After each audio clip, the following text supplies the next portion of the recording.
Oh, it's that time again.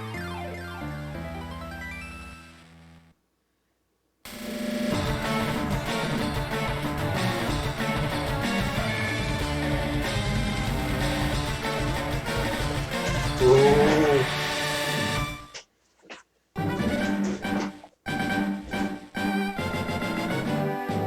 Okay, folks, welcome. I am Mashiakosaurus. Today we are playing Pokemon Ultraviolet version. Let's go new game. Yeah, okay, that's great. I don't need. Okay. So, for those of you who are unaware, Ultraviolet version is a ROM hack of Pokemon Fire Red.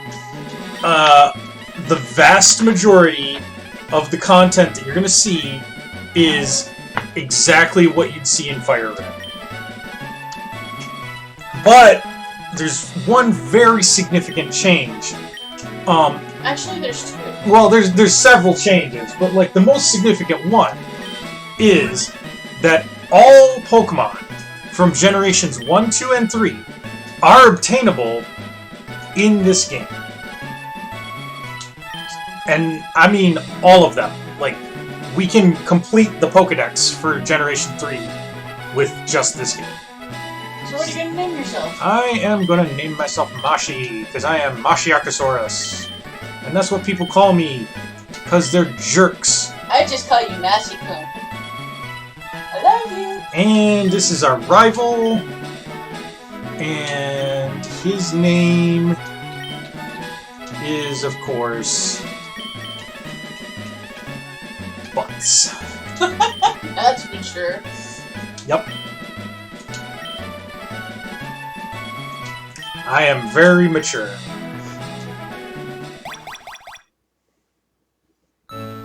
Okay. Okay.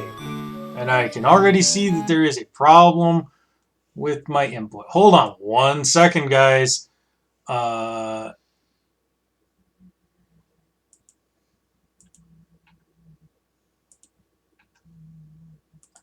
You really should have given your rival a different name. I should have given him all sorts of things, different names. Okay.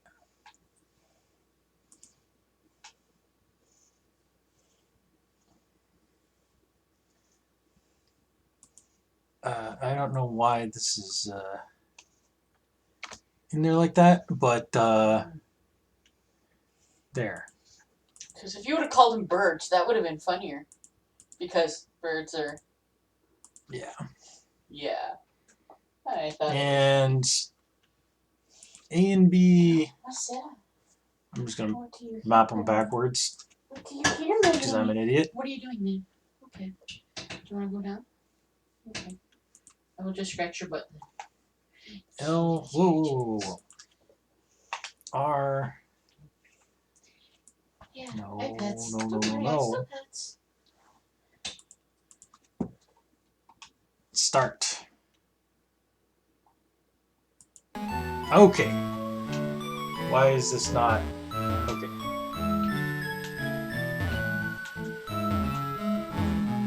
Is it working? Not really.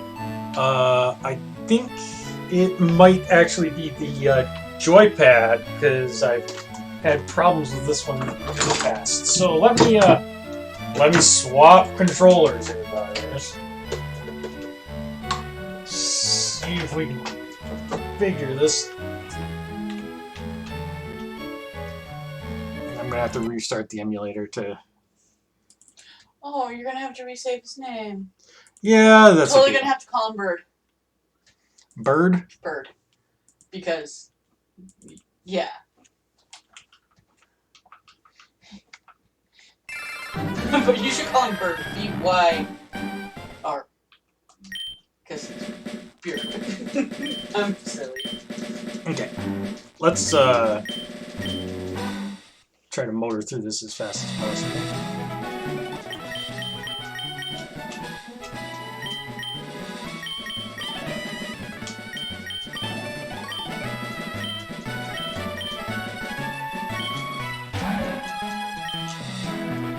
Yep.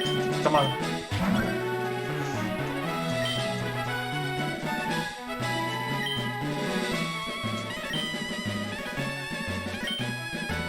Yeah, I don't know. That probably jamming too hard on that controller with the old robot named Fight. We're gonna have to replace it. Maybe. I mean, no, I did tell you to talk. You didn't listen to me.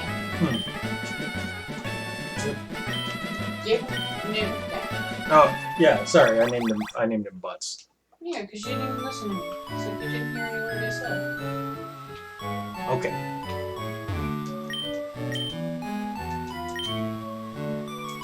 Hey, it's an NES.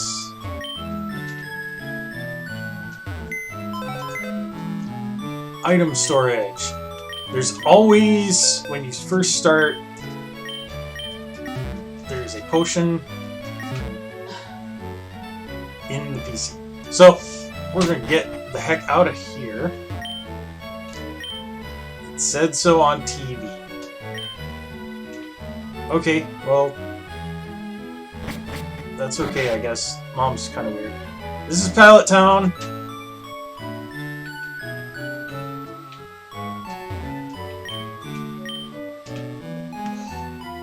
So, if you've not played Fire Red, this is just a recreation of Pokemon Red, one of the original Pokemon games.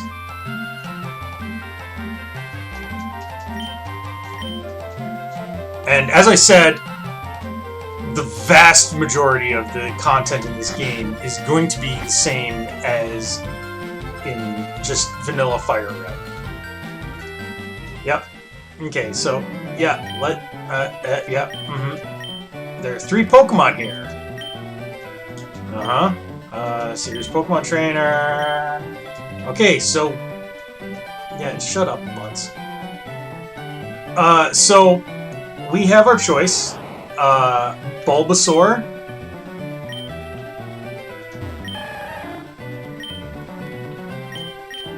Squirtle. Or Charmander. Those are the vanilla choices, but one of the cool things in Ultraviolet, you don't have to go with those. Yes, I would rather catch my first Pokemon. Like a rebel. Yup. So we're not starting with our standard starter, we're going to start with something else. What it is, I don't know yet, because we haven't caught it.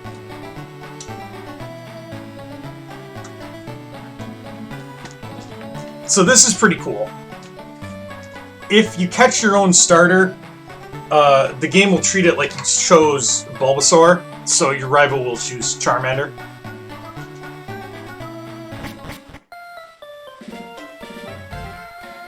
Yep, go through there. Okay, and we get Safari Balls. So, here's the thing. This works exactly like the Safari Zone, with 2 exceptions. One, we have infinite Safari Balls. It says that they gave us 30, but that 30 refreshes after every encounter. And 2, we have infinite time, but we're only allowed to catch 1 Pokemon. So, let's see what we find. There's several possible things. Nobody has suggested any for me here. Here's a Larvitar. I'll run from this one just to get you a feel for like some of the variety that we got.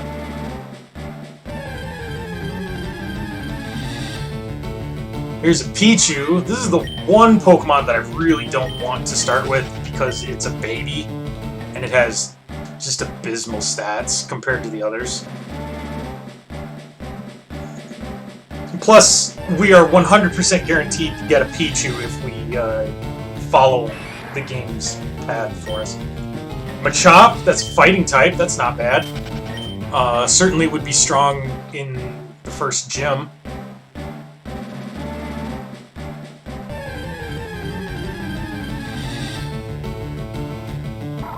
Spheal.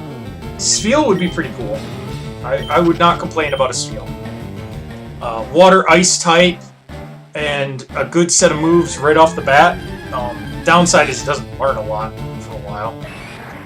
And we're starting to see repeats. There's also Ghastly and Houndour and Dratini in here. So I guess we're just gonna start trying to catch stuff. Here's a Dratini. Dratini is gonna suck, so hopefully we don't actually catch this. But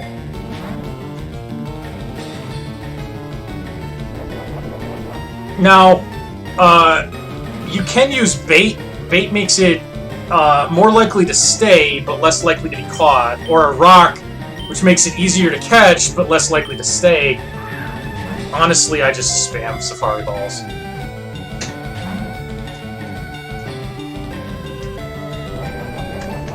I'm not too keen on the idea of starting with a Dratini, but the advantage is that like Dratini becomes really powerful when it is fully evolved. It evolves into Dragonite. Speaking of evolutions, there are trade evolutions in the vanilla games. Oh, here's a Ralts. I forgot that these were even in here. So maybe we'll start with a Ralts. There are trade evolutions. Oh, yep, there we go. We're starting with Ralts.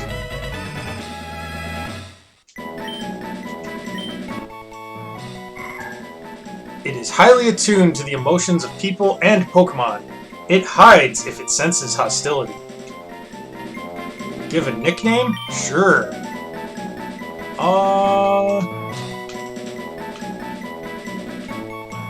His nickname will be...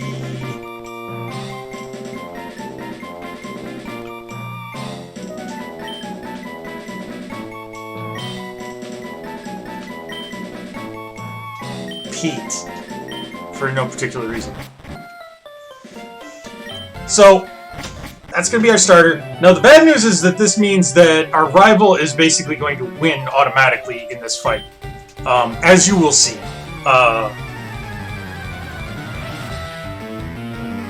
There's actually no chance for us to win this. If we had caught a Houndour, we would also have a similar problem. Ralts is Psychic, though, and he'll be pretty strong for a very long time. As you can see, our only move is Growl with 40 power points. This is the only thing we can do every turn.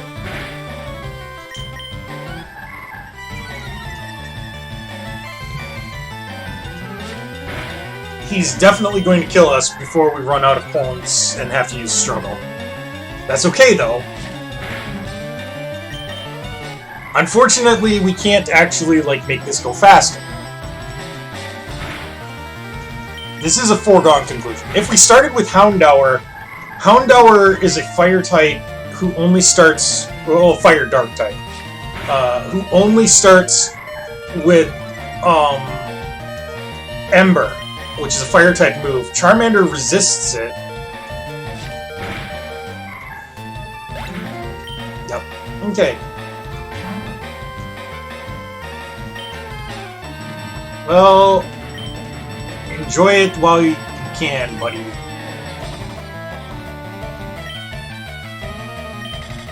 Yep. Okay, Dr. Science guy.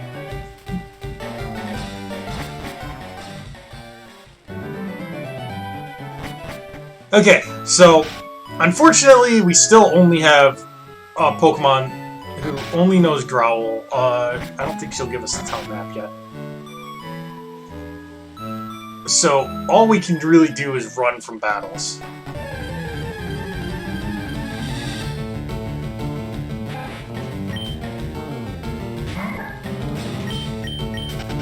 Bravely running away. Kinda sucks, but that's okay. Yay, and we got a potion. So, here's another gimmick of,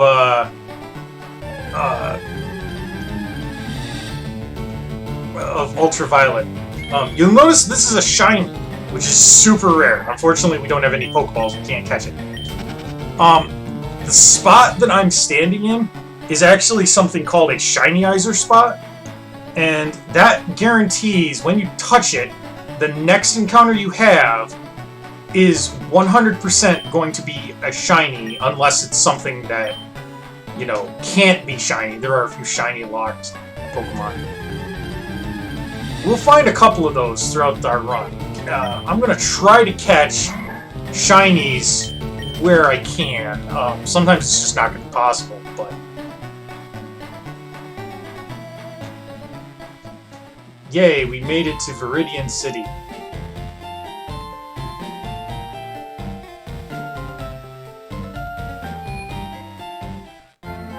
And he's immediately going to give us a package. Yep. Hey, you're speaking delivery guy. Would you have a package? Yeah. So, right back to Pallet Town.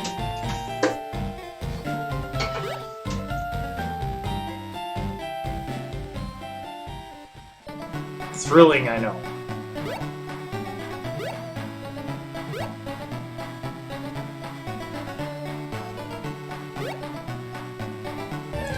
And this is going to be shiny because past the shiny I just spot. Hey, look, it's shiny.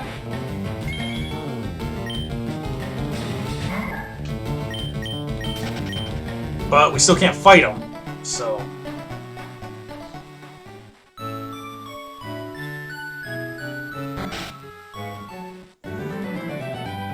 There's two ways that we can work up our guy that doesn't know any attacking moves.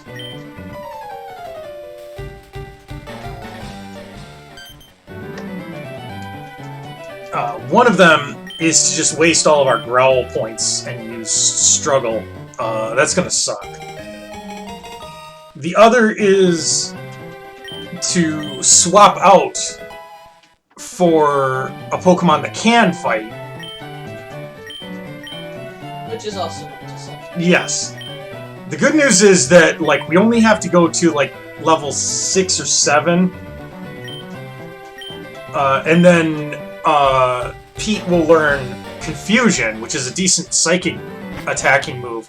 And, this early in the game, Psychic is going to just, like, carry us through everything. Like, we can solo the first gym with Psychic. It's not even super effective, it's just... Okay, yep, thank you. So we got the map here. And I might as well show it off. Okay, yeah. There we go. Let's show you guys the town map. This is the town map. So, we're gonna go up through here to Pewter City, that's where our first gym is, and then up through Mount Moon, and blah blah blah blah blah, eventually ending up here on the Indigo Plateau, which is where the Elite Four is. That's what we're shooting for, is to beat the Elite Four and become the most greatestest Pokemon's trainers there's ever been. I want you to be the greatest. Yup. Now, I don't want to catch this pigeon. I want to catch a shiny pigeon. So, here we go. And it's female. I have no way to whittle it down, so I'm just going to have to throw a Pokeball and kind of cross my fingers, hope for good luck here. Well, she's level 3. There we go.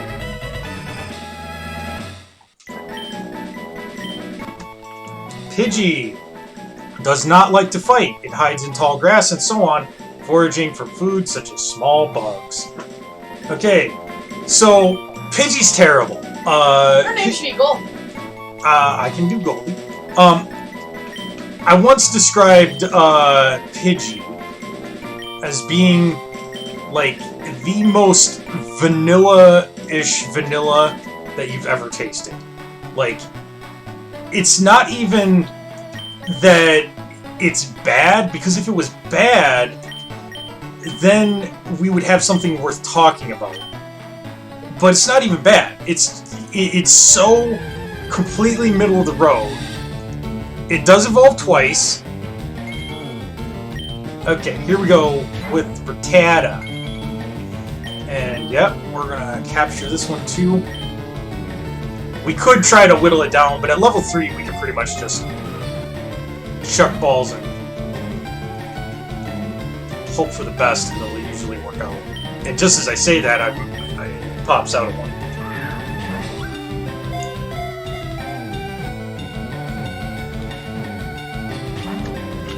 Really? Getting really bad luck on these Pokeballs, and we only have 2 more.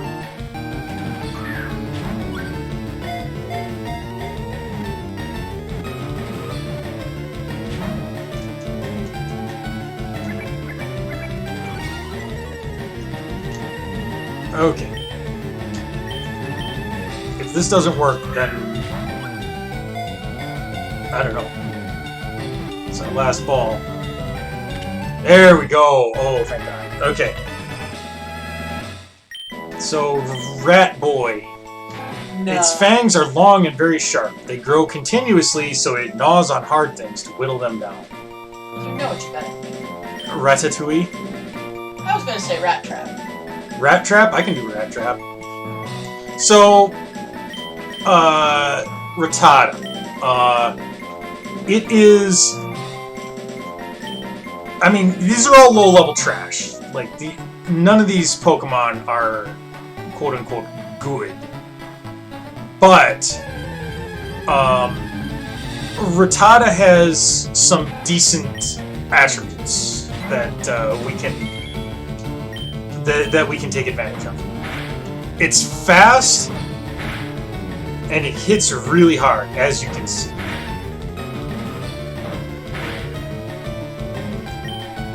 I think I can risk one more.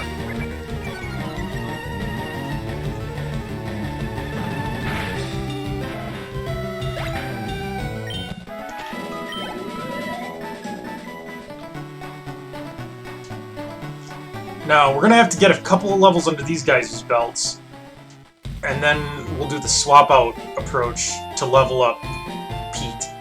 But first of all, let's get them more or less to his level. So, Rattata, he's fast and he hits like a truck. Those are his only 2 good qualities. He's frail as shit. And he's just not, he doesn't have a lot of good moves or anything like that.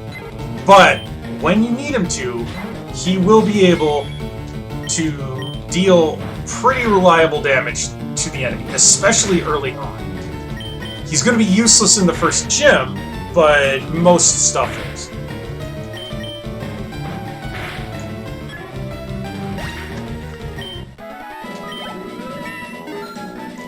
And there, Goldie's already at level 4. That gives her a little bit of a buff to almost everything.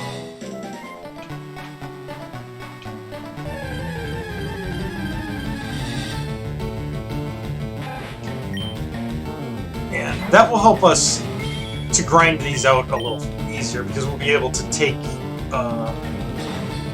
more than one Pokemon at a time. Oof. Yeah, we're gonna need to switch out. We might not even be able to, win this.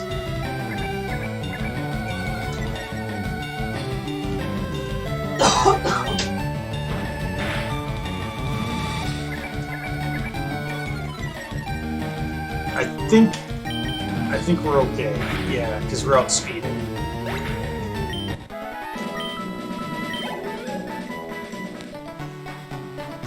So you can see that these guys are not they're not impressive yet. Goldie's going to be a decent all-around Pokemon for us this early on. There's not much reason to rely on her, but she's not bad. It's like there's no area where Goldie is going to be particularly bad. Rat Trap is going to be great for hitting hard and fast, and then, like, if he doesn't one-shot him or two-shot him, he's going down. And Pete, once Pete levels up a bit, and looks like we've got a really slow Pidgey here, because the opponent is a level below us and is outspeeding us. That's okay. We can deal with having a slow Pidgey. It doesn't really matter very much. Pidgey's not exceptionally fast. Pidgey's not exceptionally anything. Pidgey is just middle of the road everything, so.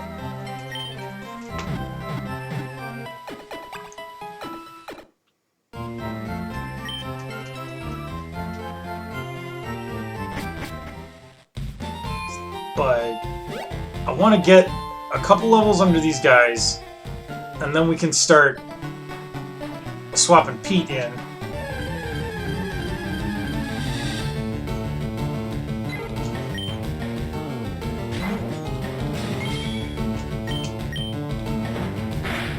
And here we're outspeeding, so that's more what I would expect to see for a level above.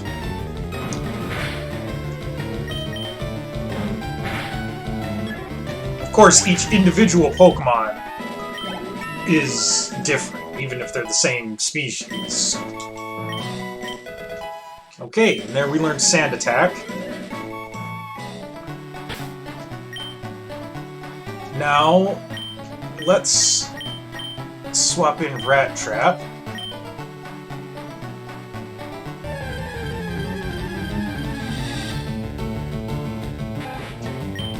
And good, it's a level lower, so we should have more health and more attack power. We should take it down faster.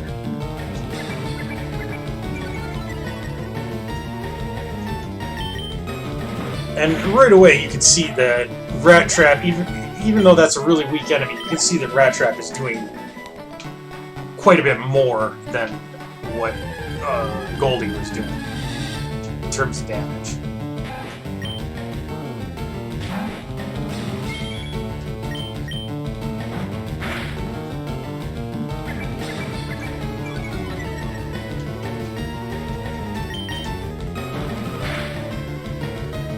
Very important that you get a few levels under these guys, because they're useless at the level you get. Below level 5, they're just not going to do it for you. Okay, Rat Trap grew to level 4, and you can already see that his attack and speed are pretty high, but his defense and special defense, especially his special attack, are really low. That's okay, because we don't need him to do any special attacking for us. We can rely on purely physical moves. And if anybody's confused about how the stats work in Pokemon, I can explain that. I'm assuming that most people are familiar with Pokemon at this point.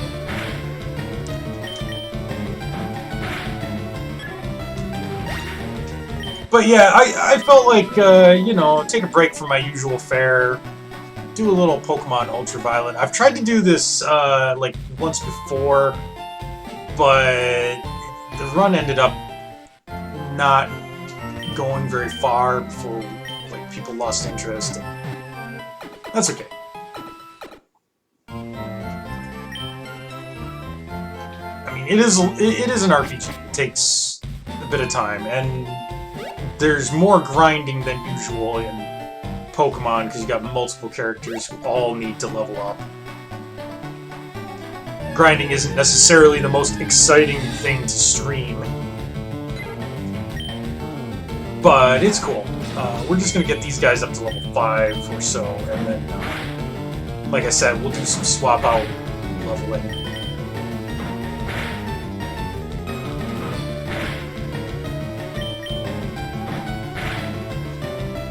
This is what you call a damage race. Oof, 1 hit point left. But we still did it.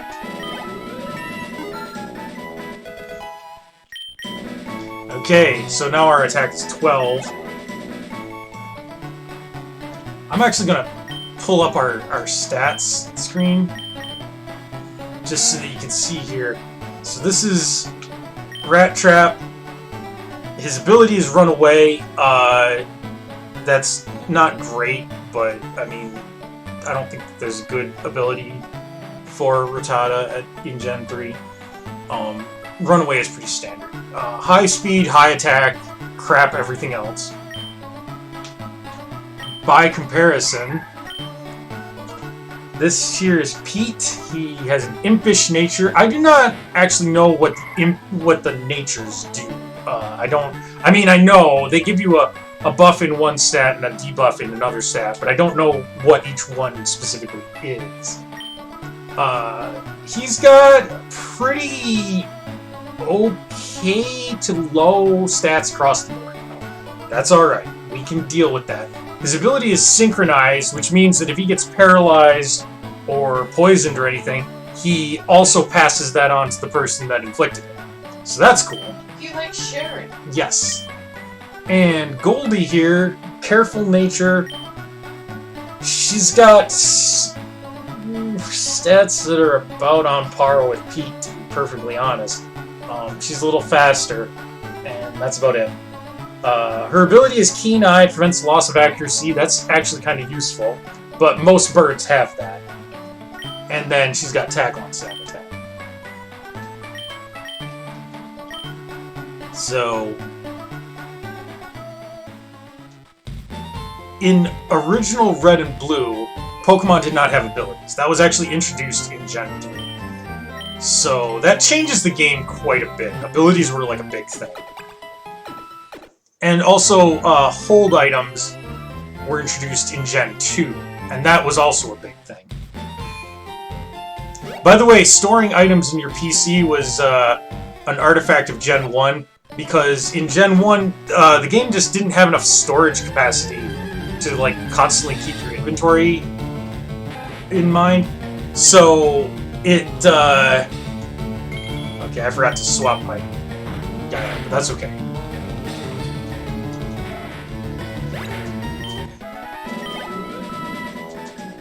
Now, we're not getting a lot of experience here. That's okay. Like I said, Pete really only needs like 1 or 2 levels. I'm probably going to swap in Goldie rather than Rat Trap, because Goldie can tank a hit better.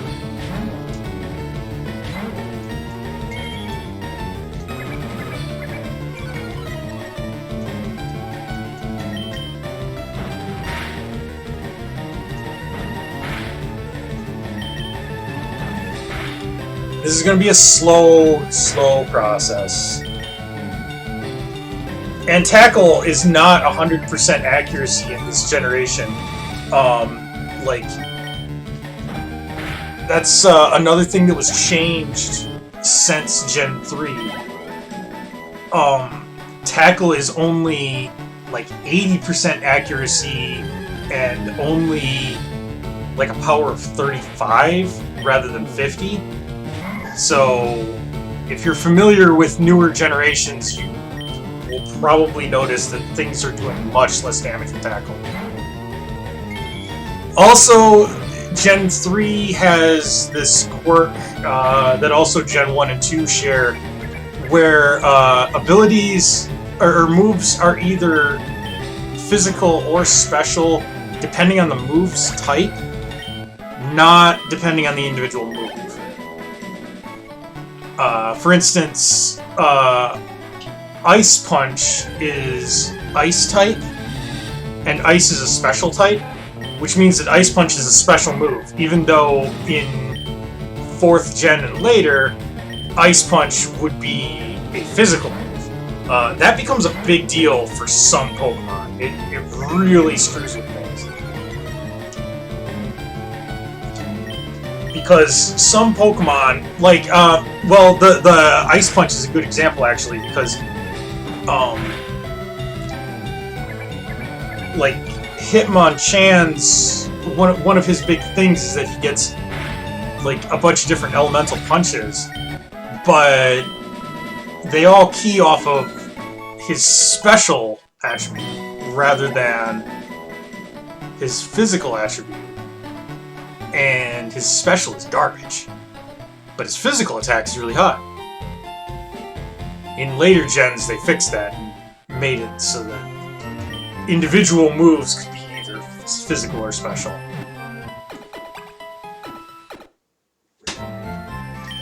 There's other weird quirks. In Gen 3, electric types can be paralyzed. That always throws me. But I'm mostly just rambling to find interesting things to say about this extremely slow and tedious process of swapping Pete in and out. Are these the only two Pokemon you find here? These are the only two Pokemon that you can find on, or that you can find on Route 1. And Pete is in a much slower leveling group, as you probably have noticed. Goldie's already gained a level from swapping in and out, and Pete is nowhere close to one. There's a few other Pokemon that we can be going after, but it won't exactly make our grind easier. I'm swapping into Rat Trap just to kind of keep him in the loop.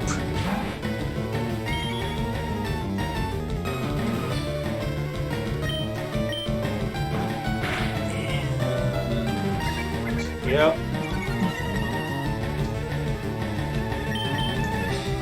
And I know that this seems terrible, but this is actually the easier and faster way to level a Pokemon that has no attacking moves. The alternative is... well, I shouldn't say any Pokemon with no attacking moves. The alternative would be to keep pressing forward into Viridian Forest, find a Kakuna or a Metapod, sit there and waste like 20 or 30 growls, run away so that it doesn't start using struggle, find another one, waste more growls, run away, and then find another one when you're finally out of power points, and finally use struggle to fight it. And you still will be taking recoil damage every turn. Hey, Mephris, welcome to the show. We are starting... Our starter ended up being a Ralts, which is cool. It's on my short list for good Pokemon to start this game with. But he only knows Growl right now, so we're having to do this.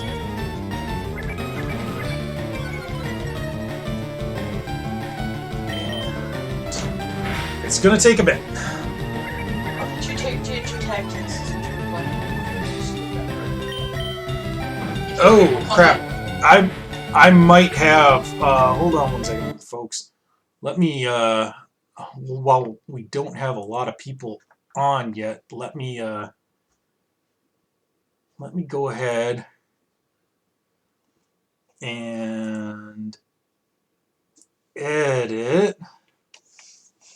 So people don't come in thinking you're playing one game, but you're playing another and get offended at you.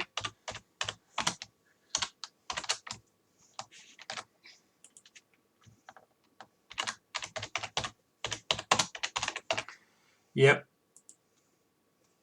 Okay.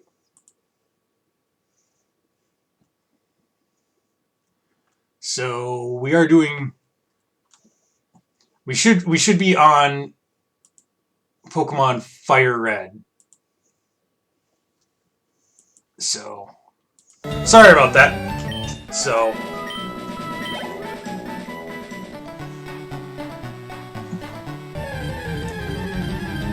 But yes, I forgot once again to change my Twitch notifications. So people probably got a notification that I was playing pirate games again.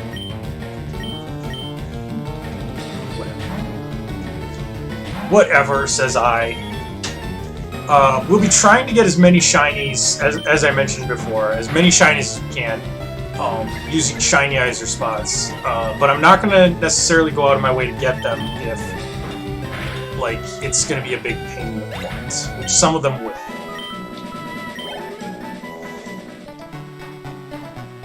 Specifically, the ones that are on, I think it's Route 22, which is west of Viridian City. We can get to the early part of it right now, but all of the Pokemon that are available there are available later on. Normally, I would want a Mankey because he would absolutely destroy the first gym, but with Confusion, we don't actually have to worry that much about it.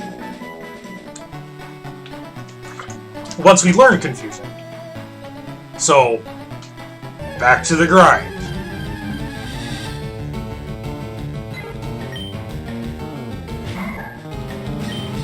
And I keep by instinct going to fight for poor old Pete there, and he just doesn't have anything. He's got Growl. Oh, a critical hit, that's bad.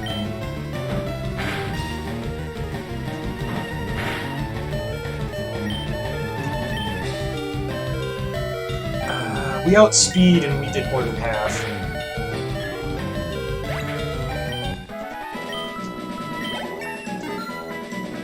Yay! Rat Trap. A level, and he gains, as you saw, almost nothing aside from attack and speed. That's Rattata's thing. And I'm not worrying about, like, EV training or anything like that. I know it can make a big difference, but we're gonna have plenty of good Pokemon. We don't have to worry about EV training.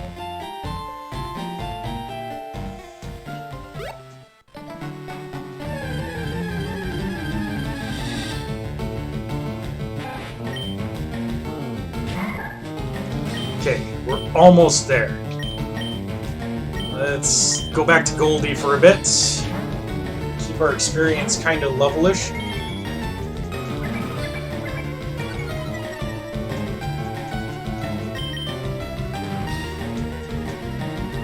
Now, Pidgey's most effective tactic for most of the game is absolutely spamming the hell out of Sand Attack. I'm not going to be doing that because I think it's cheap as shit and unfun. Hey, Pete grew to level 6. His stats still aren't great. But he learned Confusion, so we can stop this charade.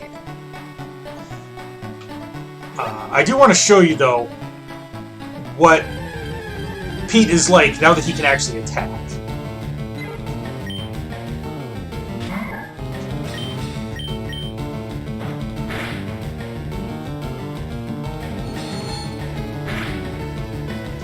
As you can see, early enemies do not have very good special defense, and Confusion is just going to wipe the floor with them. I do want to go in here and let's reorder those moves.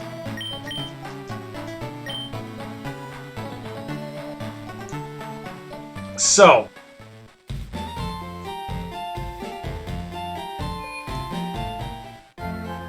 there's various characters we can talk to in here too, by the way, but like I haven't been talking to them because they don't have anything worth actually talking about.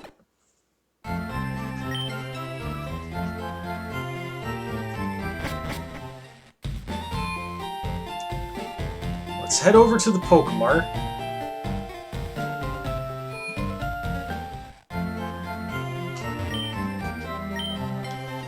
We're gonna need some Pokeballs.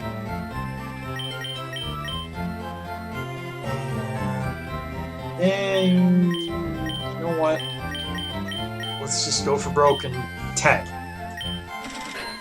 I'm not gonna buy any antidotes right now. I'm gonna just rely on running away and or healing at the Poké Center. Lots of characters in here. You can't talk to this guy until you have Cut or Surf. There is an item up here that is hidden behind a... You can cut this tree down with an HM, but if you just go around back, you don't need to. This is Route 22, and that leads to some other Pokemon, but we're not going to bother with it. This guy will block your path until you come back here with your Pokedex. So now he's going to tell you all about catching Pokemon, which we don't actually need him to do. This scene actually leads to, and I'm not controlling it at this point, this scene actually led to one of Red's most infamous glitches. Because in the original Red and Blue, excuse me,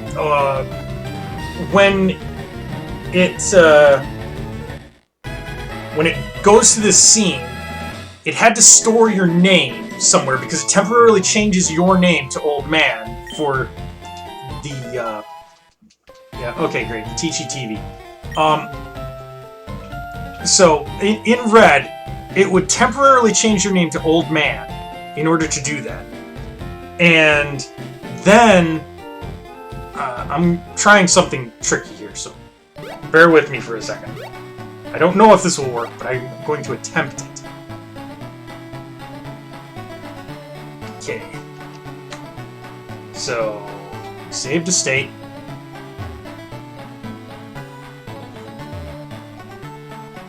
Okay. I think I screwed myself by going... Okay. I'm going to try to do this with as few steps as possible through grass. If it doesn't work this time, I'm just going to abandon it. But I'm trying... Yeah, okay, it's not gonna work. I was trying to get from the Shiny-Izer spot up so that we could get a shiny bug, but it's not gonna happen, so whatever. Anyway, in Pokemon Red, when it does that scene with the Old Man, it temporarily changes your name to Old Man to play that scene out correctly. And when it does, it has to store your name temporarily somewhere in memory so that it can retrieve it and change it back after it's done. And for reasons that I'm sure made sense at the time, the place that it chooses to store the name temporarily is in the land encounter table. Which normally isn't a problem, because the land encounter table gets overwritten every time you enter a new area that's got a land encounter table, like this patch of grass. But there is one place where, due to a coding mistake in Red and Blue, it counts as a land encounters, but it doesn't have a land encounter table because it was never intended to, and that is off the edge of Cinnabar Island. So, if you, like, long-ass story short, if you surf, if you watch that guy do his demonstration, and then surf on the edge of Cinnabar Island, right where it's not quite land or sea, then if you haven't touched another grass patch, the random encounters that you get are pulled from data from your name. And that can include wild stuff like Pokemon that are over level 100, but it can also include really crazy stuff like Pokemon that don't exist. And when that happens, you get the signal, number. And that's why it's possible to encounter Basigno there, is because of that guy showing you how to catch Pokemon. I'm not actually just grinding here. I'm trying to find a couple of specific Pokemon. I'm not having any luck. I might just push on here. You'll find him in the next area. Yeah, I'll definitely find him in the next area. I was just trying to find him early. Or you can use the shiny on the spot in the next area. There is no shiny Eyes spot in the next area. That's why I was trying in here. I thought there was. No, there is not. I'm pulling up. Oh wait, yes, there is. There is a shiny Eyes spot. I didn't see it before, but okay. You're welcome. Okay, so Pete gained a level. I'm actually trying now to retreat to go heal before going in there, but whatever. Ooh, might be time to switch out to Pete. It's okay. You don't have to do all of it yourself.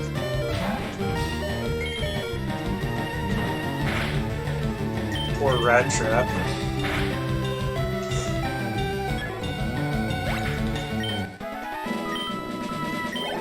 Okay. Rat Trap, of course, is a character from Transformers Beast Wars, a 90s computer animated series made by the same people who did Reboot. I'm sure everybody knows what I'm talking about. It's actually pretty good, and I like it, and I endorse it, and you should watch it. It's not the best Transformers series ever, but it's also not the worst, and it's pretty solid overall. So, worth a watch. And I say this as a person who's not actually that big of a fan of Mainframe Entertainment's computer animation. It's honestly not very impressive to me. There is a cut tree right there, by the way, but we won't be back here for a while. So, all right, we're gonna continue on in here. Yeah. Oh yeah. Yes, I've already caught a Rattata. Okay, yes, Viridian Maze, Natural Maze, got it. Or Viridian Forest, Natural Maze. Ooh, ah. Remember Viridian Forest? Yep. Look at that tree. Look at it very carefully. It looks like a guy flexing. Yes, it does. It Now also contains an antidote. You will never not now see it as I'm flexing here. Yes. Congrats. I put that in your head. I guess before we go looking for all of the items and stuff that are hidden around here, let's worm our way up. He's gonna fight you. Yes, he will. I'm wondering... Let's switch in Rat Trap and let him, I don't want to fight too many trainers right now, because these guys are already, like, okay-ish level. And I'm going to be catching, like, Weedles and stuff in here, so... I'm going to want to be able to level them up. He's probably going to get poisoned, too. Oh, whatever.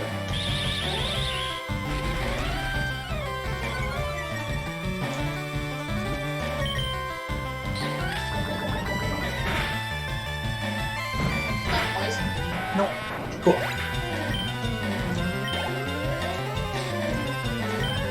Nope, not gonna change. Caterpie, fun fact, you cannot complete Pokemon Red and Blue using a single Caterpie. It's one of the very few Pokemon where it is actually impossible, because Caterpie cannot learn any moves. He learns them by evolution, and if you're keeping him as a Caterpie, he won't evolve. And he can't learn any TMs, which makes him incapable of hitting Ghost type in Red and Blue. Struggle allows you to hit Ghost types in later gens, but in Red and Blue, Struggle is a normal type move, and you can't hit Ghost types. Hey, not bad stats, honestly, for attack and speed. Like, and he learned quick attack. Cool. Caterpie can't hack it. Yeah, that's the understatement of the year, buddy. Another time, okay?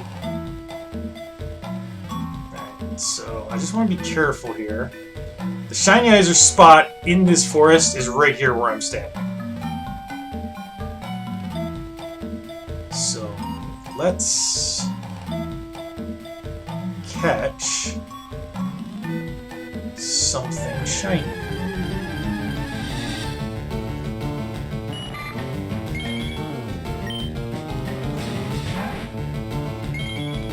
Okay.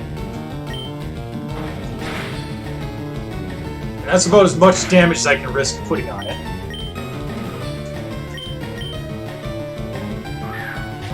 Hope and pray here.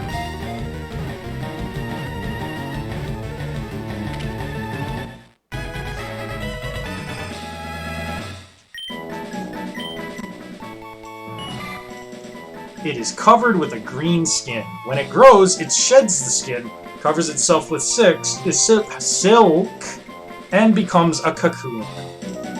Alright. Caterpie, of course, turns into Butterfree eventually. Butters. So... Or Mr. Butter. Or Sir Butter. Okay, I kind of like Mr. Butter for some reason.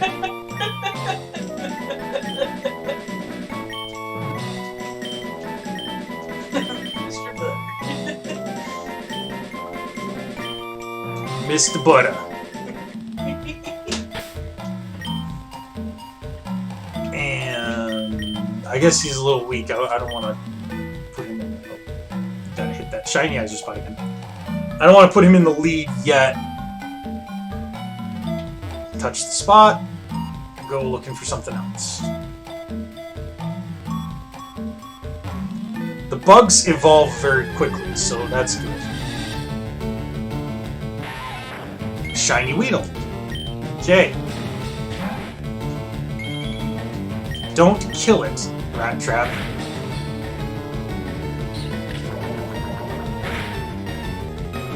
Thank you. Thank you for not killing me.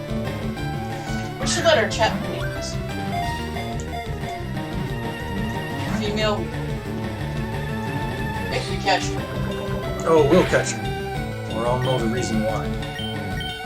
And that reason will be my incompetence. Really?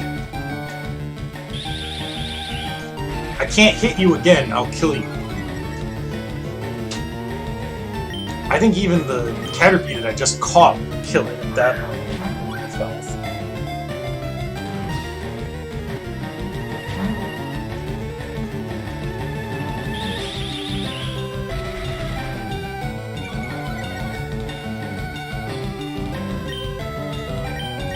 I don't have a lot of money right now for buying stuff, and I don't have a lot of trainers that I can battle over and over again to get money. Thank you. I can't afford to waste balls like that. Often found in forests and grasslands, it has a sharp, toxic barb of around 2 inches on top of its head. So, female Weedle. Weedle, of course, evolves into Beedrill, which is a badass Pokemon that I like. It's female, which I think means higher defense and lower attack, which kind of sucks for a Beedrill, but like it's not a big deal. I'm not name her Barb. Barb. Okay. She got a Barb on her head. It's funny. Barbarella. Okay. Let's go retreat, heal up, and then there's one more Pokemon that we want to catch in here, but it's a rare encounter. So... But isn't there other places to catch it? No. Well, there is. There's one other location where you can catch it easily. And that other location is, like, extremely late game. Gotcha. Like, we definitely want to catch it here. It's the Pikachu, isn't it? Yes. Yes, it's a Pikachu. Yes. Pikachu... If you don't catch Pikachu in Viridian Forest, the only place you can get it is all the way in. Save the name real quick. Yeah, I know. There's. I know. Yeah. Yes. I know. There's different save. Yes. Overwrite the dang save. There.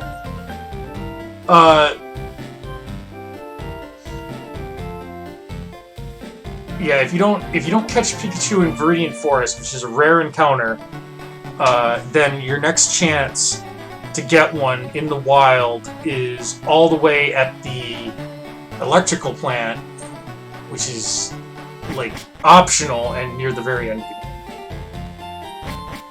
game. I mean, it's optional if you want, if you just want to beat the Elite Four. Oh, Barb. Barb is gonna suck to level up because she's bad. Okay, there's nothing over there. There are a lot of items. There's one. A Pokeball. I need that. Looks like there's a lower encounter chance in here than in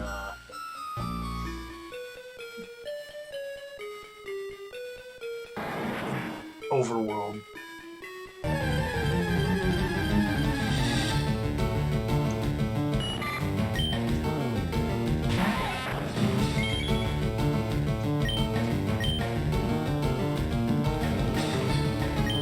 I'm not even gonna attempt it. I'm just gonna swap it for Goldie.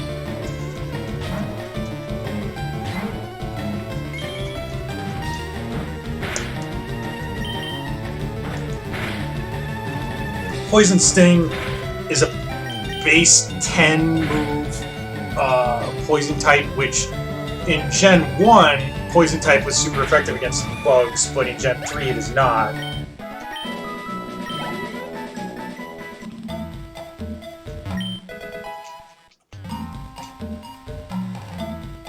A non-super effective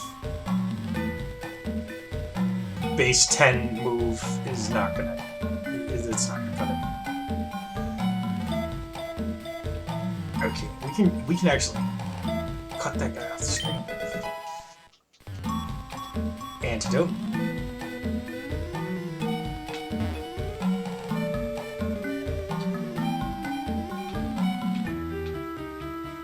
Let's see if we can find anything better.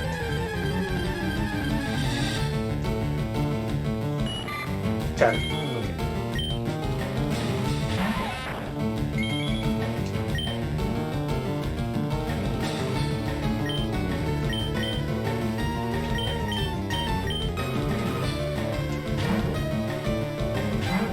Goldie is not far from learning Gust, which is a flying type move.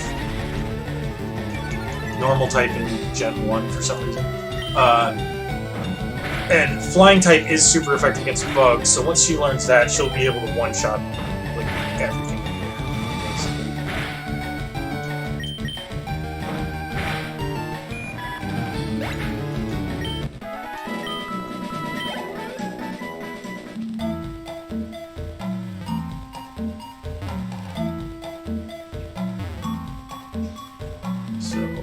Try to find a shiny Pikachu.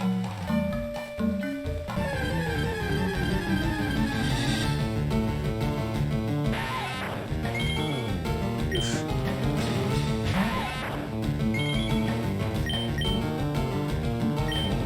I am not gonna make two Weedles fight using attacks that they both resist. You jerk.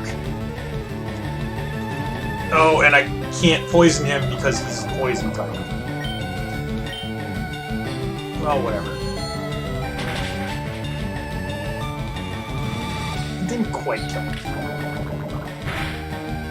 It's alright, Pete. We'll get you to the hospital.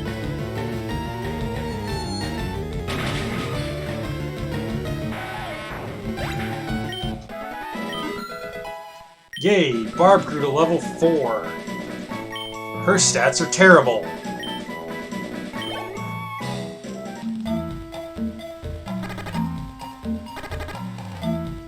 We are poisoned. There's no way to easily remove that short of using an item. And I only have the one antidote. I don't want to... Yep, okay, Pete fainted. Oh, that's alright.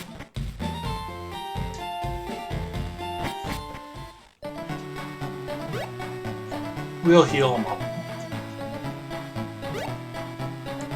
Now, if you guys want me to, I can attempt to get shiny versions of the unique Pokemon that are down on Route 22, because I can go into Viridian Forest, hit the Shinizer spot, run over there, hope to God that whatever we encounter is one of the ones that we need.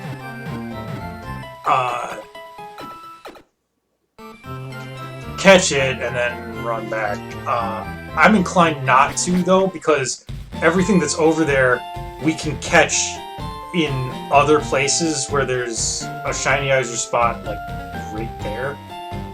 So... But that's your call. Yeah, unless there's something you absolutely need from over there, which I don't think you do. Ordinarily, Mankey would be really useful for the Rock Gym, because he's super effective and resists everything they can do.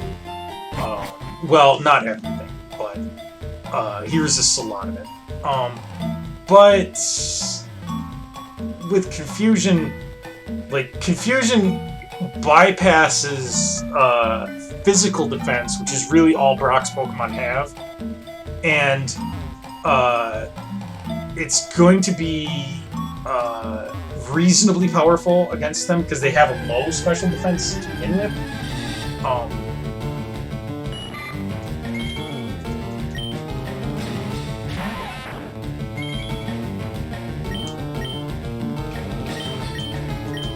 So, I don't know. I think I think you can skip it safely. Yeah, I think that Ralts is going to carry us through. There is an optional rival fight on Route 22 that we could do, but...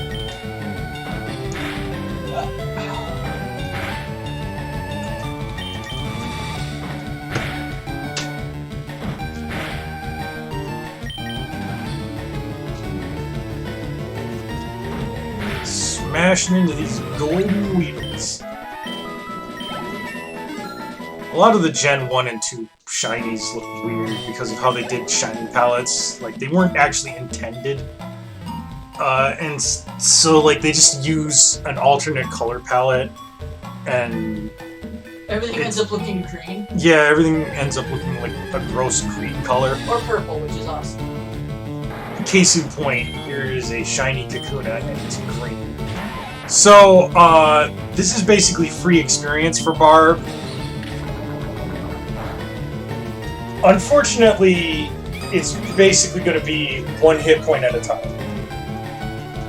I can't trade up the free experience, but it's going to be a slow one, guys. Kakuna and Metapod only know Heart.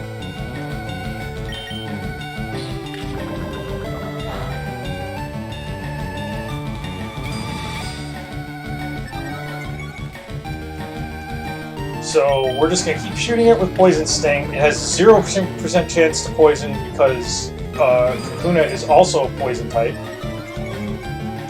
It also is not very effective because of that. Like I said, we're basically just doing 1 point damage. I'm actually hoping that it's got less than 35 health. Either that, or that we get a crit somewhere along the line.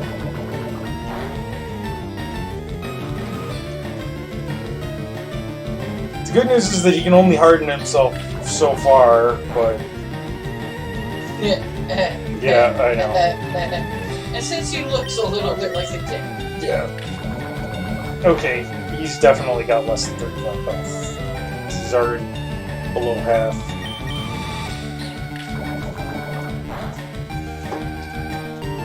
These things are big sacks of hit points, or big sacks of experience stars.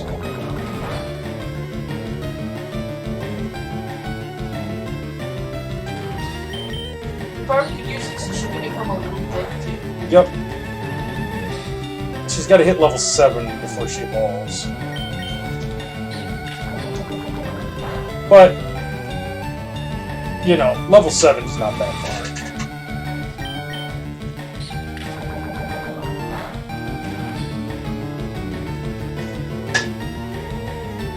Thrilling.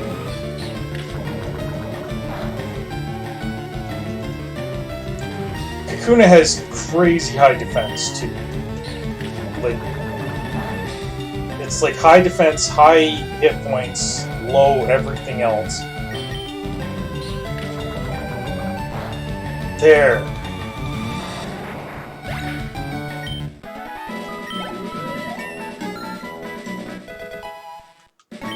There we go. Okay. Now, that doesn't actually make that big of a difference in terms of, like, her damage or anything, but, as mentioned, we gotta get Barb up to level 7 to evolve her. And then she'll become even more useless, but then when she hits level 10, then she'll be good. As I mentioned, Pikachu is a rare encounter in here, so we could be at this for a while. It's still not worth grinding this out.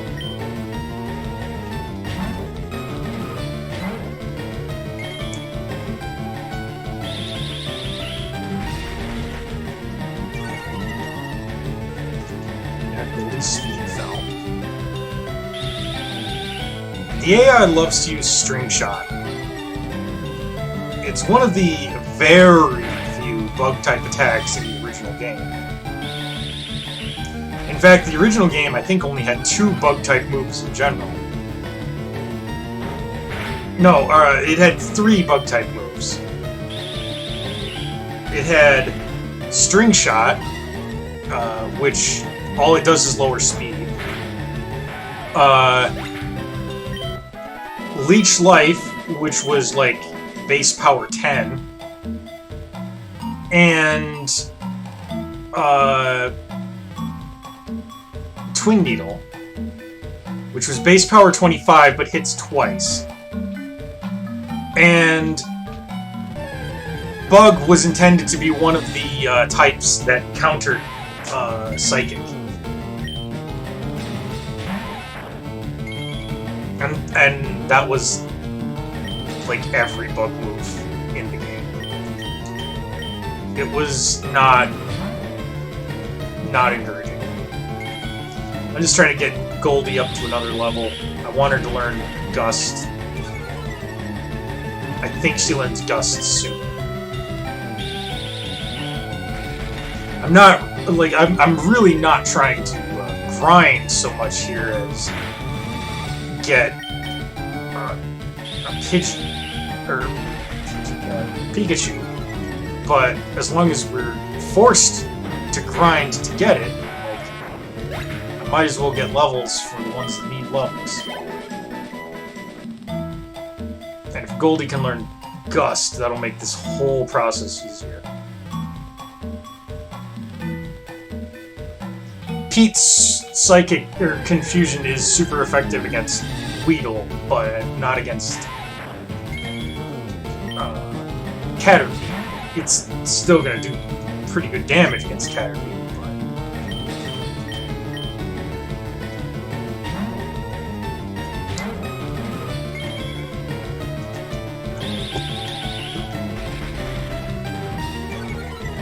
Yeah, I love String Shot.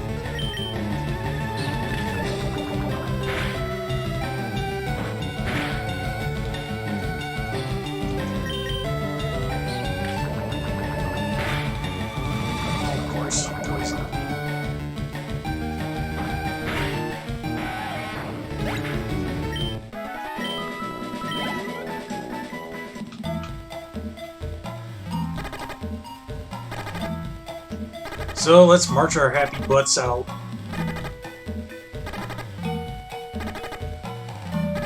Yep, Goldie fainted. I knew she would.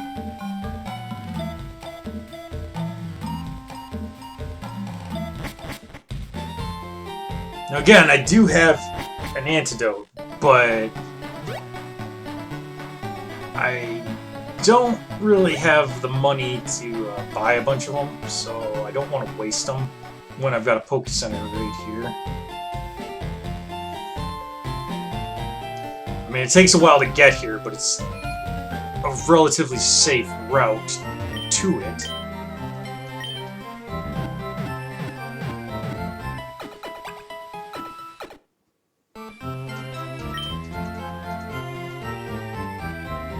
Okay.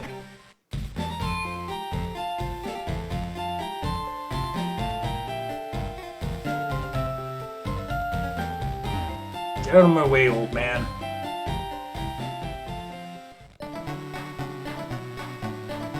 Oh.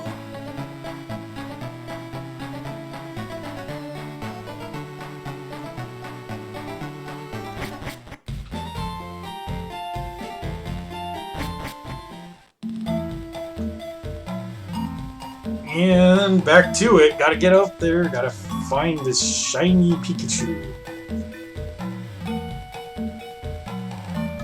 I'm leaving that trainer, by the way, for now because I want to get Barb and Mr. Butter to a level where they can actually participate in that fight so that they can earn experience for it.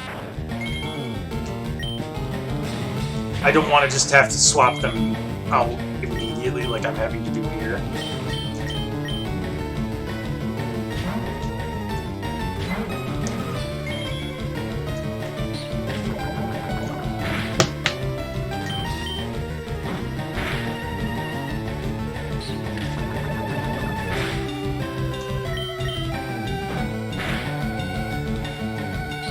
If you poison me, I will be very perturbed. I will be put out. Okay, that was a beefy loop. A beefeatle? Yes, a beefeatle.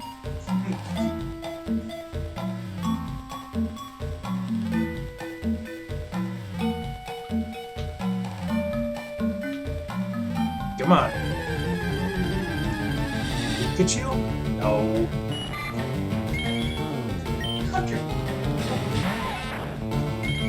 I think Barb can take it with Poison Sting, maybe.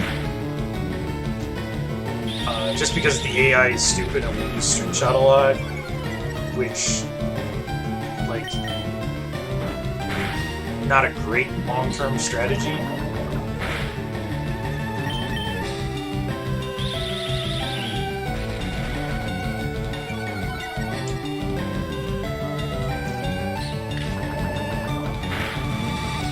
Ah, critical hit.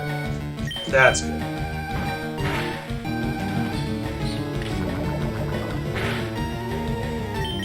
At least Caterpie doesn't resist Poison Sting. Against a Weedle, we would just be trading, like, one hit point blows and something.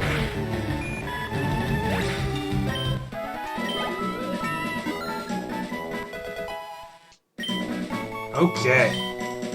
Well, your stats still suck, but they're less suck. More importantly, your moves are still abysmal, and there's nothing I can do to change that.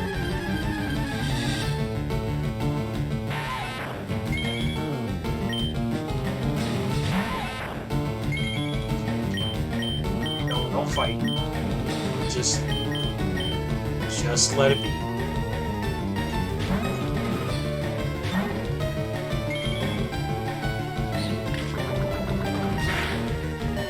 Oof. Okay.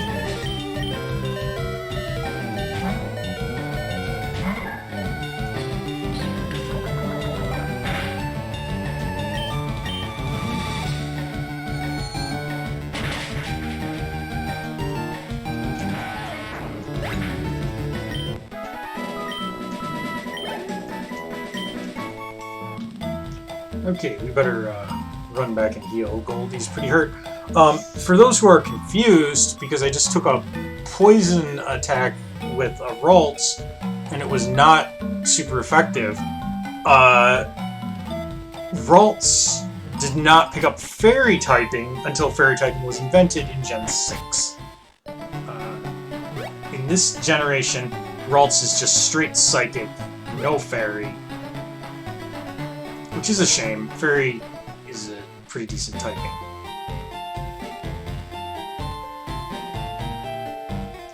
But it definitely worked in our favor there.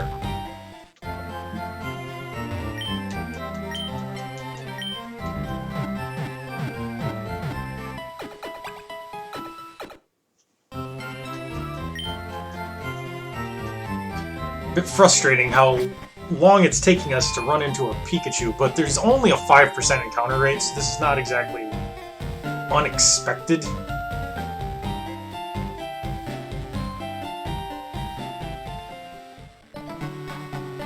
But I really want a Pikachu because we're just not going to have a decent electric type on our team for quite a while.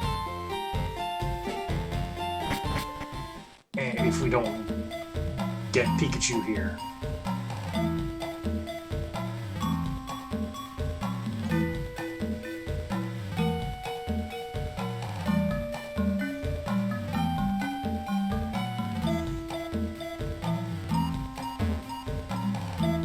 And it doesn't make any difference which patch of grass I'm searching in.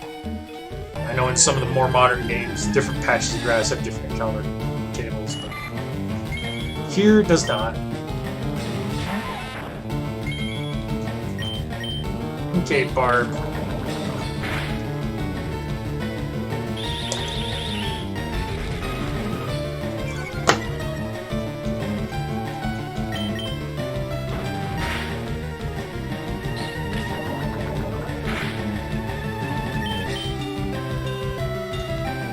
Yep.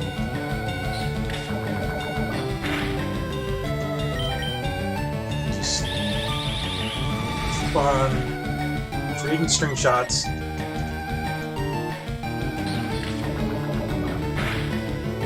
Ah, critical hit.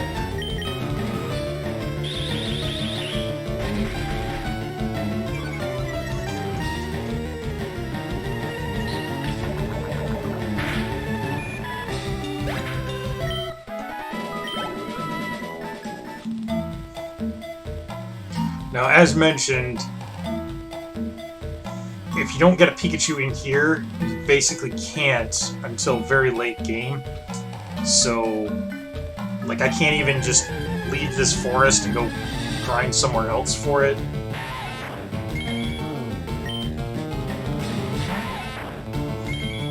We definitely win in our damage race against that, but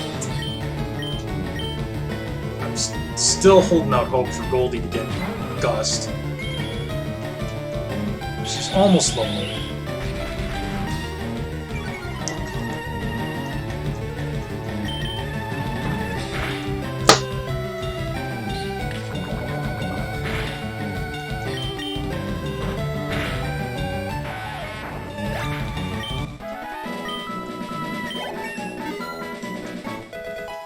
Okay, level 8. Pretty boring stats, and did not learn anything. Well, cool. Okay.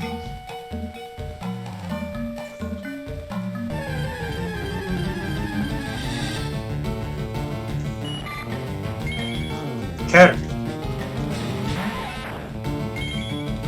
Barb can take it.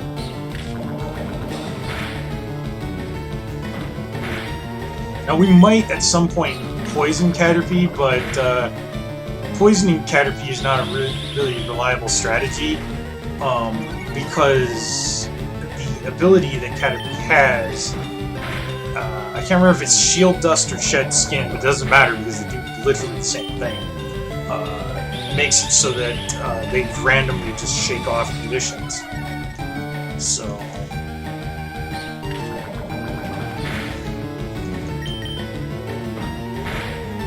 Poison Sting has a really low chance of poisoning anyway, so it doesn't really matter.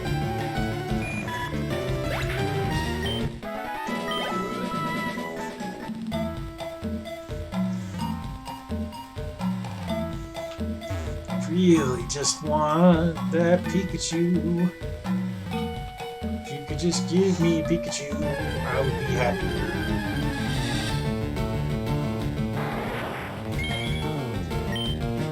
Okay. I mean, they're rare, but they're not as rare as Pikachu.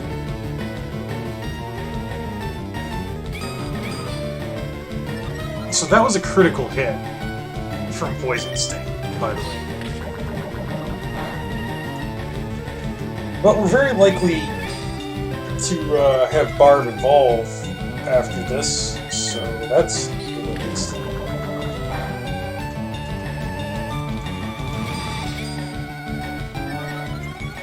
And then she will be a gross green color instead of the awesome gold color.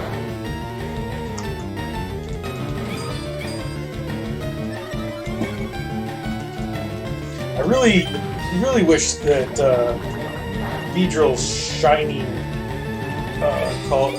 colors weren't this gross and purple. I mean, I guess all things considered, it's not that gross, but it definitely doesn't look right on a Beedrill.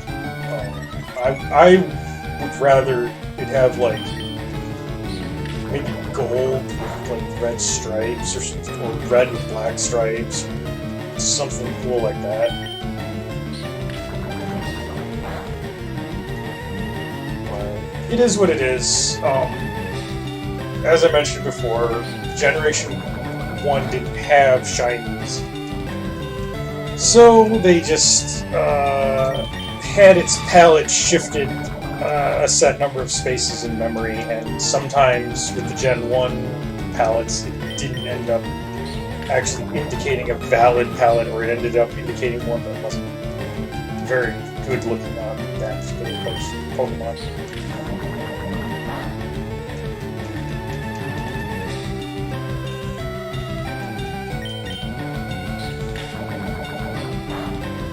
Still going. He's still hanging in there.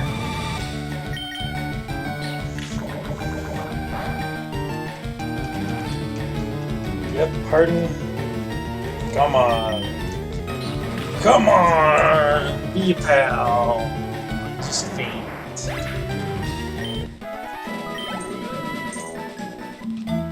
Okay. And it didn't even level us up.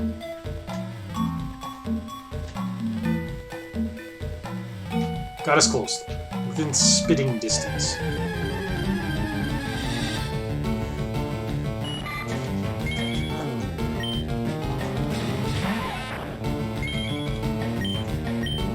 Ten more power points on Poison Sting, and then we're just out of the game. I think that's enough, though, to take down a cat.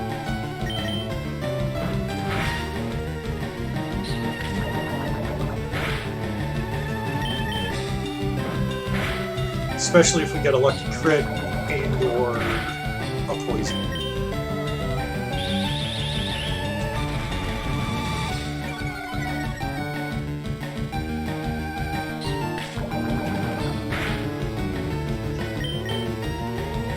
Come on.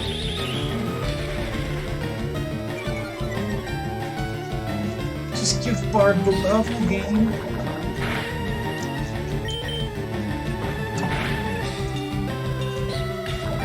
I know you guys are all like just on the edge of your seat watching this, like grinding Pokemon in the stream.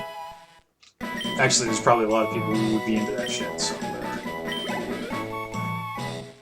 hey, Barb is evolving.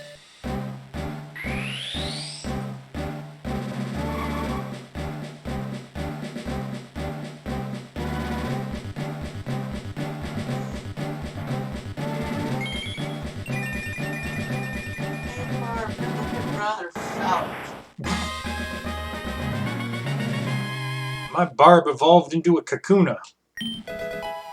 And it learns Heart. So, Immature jokes insert here. yeah. Alright, so let's go ahead, and since it doesn't show you the Pokedex entry, this Pokemon is in a temporary stage while making its body. It is almost completely unable to move on its own. So yeah, Kakuna. It's terrible. Let's show you the stats. Now that Barb is a Kakuna, attack 10, defense 13, special attack and defense 9, speed 10. Its stats have actually gone down in many of those. I think only defense went up. But we're gonna switch you out for Mr. Butter.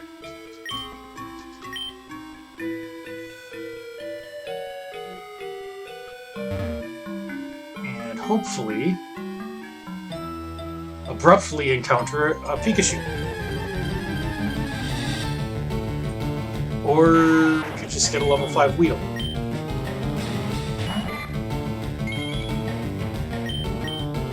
I mean, Mr. Butter could probably take that, but just more efficient.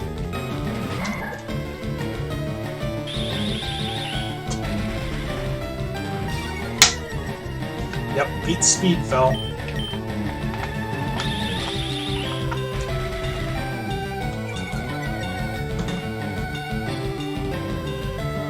You sure are kicking my ass, Weedle.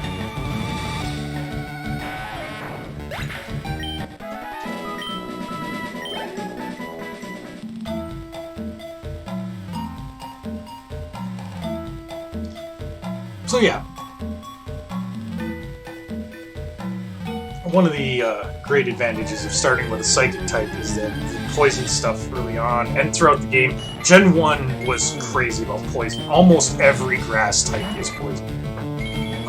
In fact, I think the only grass type that isn't also poison type is Tangela. I believe that literally every other grass type in the game is poison type.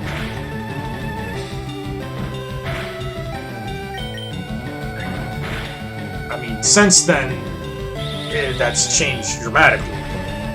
Yeah, lower my speed. That'll help you with my attack that always goes first.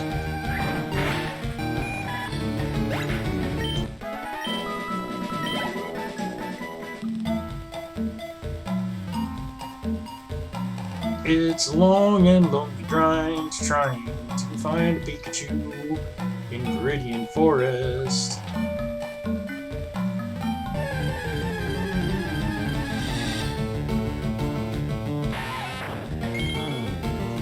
Oh, really?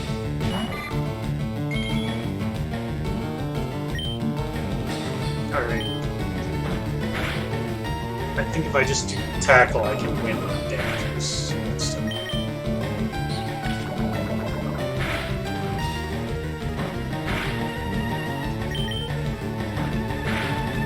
Tied for speed, but he may use String Shot at some point.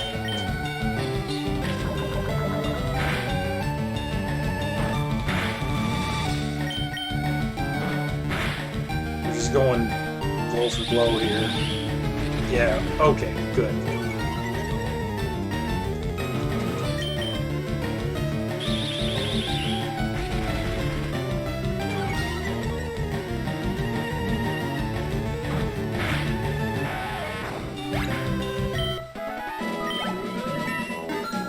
Level 5. So, pretty garbage stats across the board. Oh, you're gonna go up. Yeah, I gotta go heal up, but I might as well do it through here and encounter some stuff and Would you cry if you ran into your Pikachu? no, because I mean it's eventually gonna happen.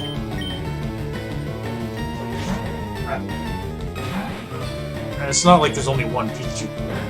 I might be a little annoyed though.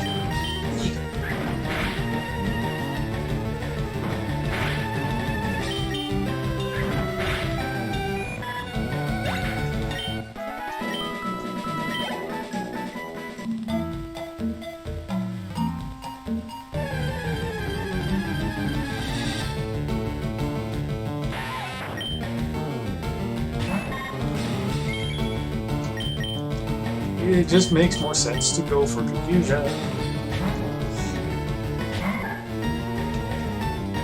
Yeah, Gen 1 Pokemon is so wildly imbalanced.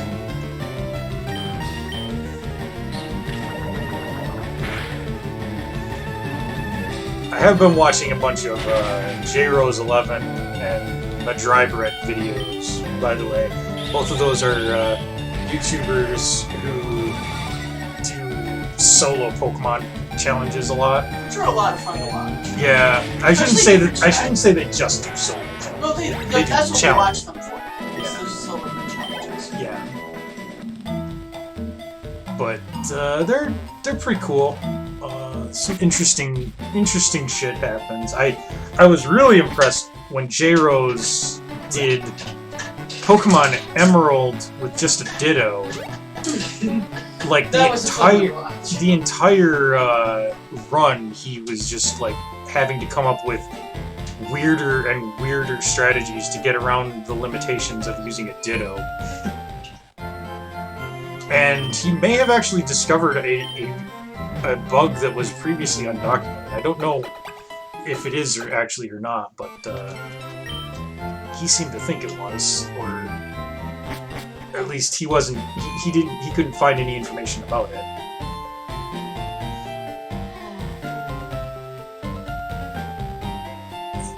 But yeah, there's a bug in Gen 3 games like this one, where if Ditto uses Transform and transform into another Pokemon, where he's supposed to have exactly the same stats as the opponent except for hit points and level, if he gains a level while transformed, like if he's, say, fighting a trainer that's got multiple Pokemon and like he gains a level after defeating one of them, the game screws up, and instead of calculating his stats based on what they should be, which should be the exact same as the trainers, it instead gives them Ditto's stats, which, considering that he often had to level extremely high to get around limitations. Because he needed extra hit points just to survive. Like that could be very beneficial to him. I should really put Quick Attack as number 1 on my list of moves here.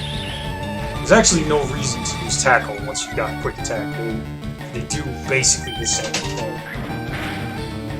But Quick Attack always goes first. I'm gonna do that real quick here.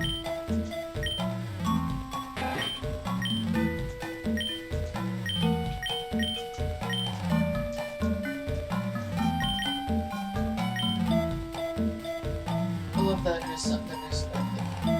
I love you can do that. Yeah, change the move list. There's some people who don't know about that, especially in like Gen 1. I didn't know for the longest time. Yeah, I think in literally every generation of Pokemon you're able to do that though. And yeah, I don't think it's documented anywhere in the manuals or anything. Yeah. Mr. Butter could probably handle it, but it'll be much faster if I just let Pete destroy his mind. Ah, crap. Pete was poisoned.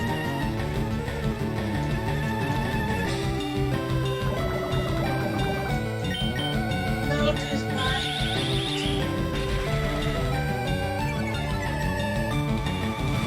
You really should have spelled Pete the other version.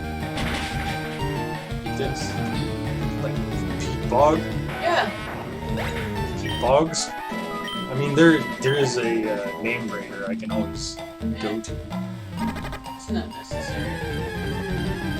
He's quite a ways away, though. He's in Viridian. Or, not Viridian, but, what the heck is the town with the Pokemon Tower? I can't think of it. Lavender? Lavender! Thank you. all the towns are named after colors in Gen 1, and all the towns are named after... I can't remember, what is it in Gen 2? I don't know. I don't remember. I don't... It's literally been 20 years since I've played Pokemon Silver. Yeah. Yeah, it's been too long. It's been since college. So, here's Mr. Butter's stats at level 6. He's kind of fast.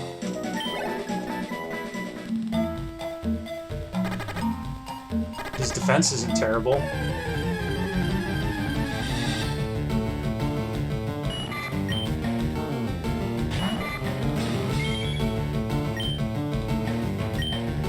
What am I doing? I can take an enemy that's half my level.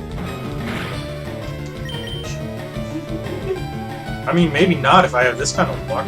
This is twice in a row with tackle.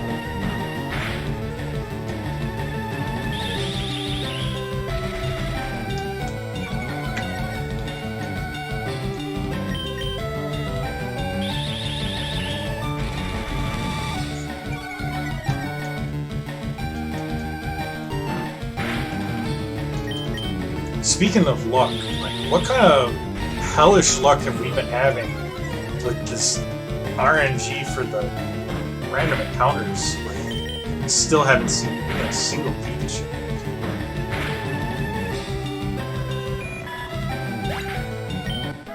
Well, you may have to come back later. I may. I don't want to have to do that, but, like...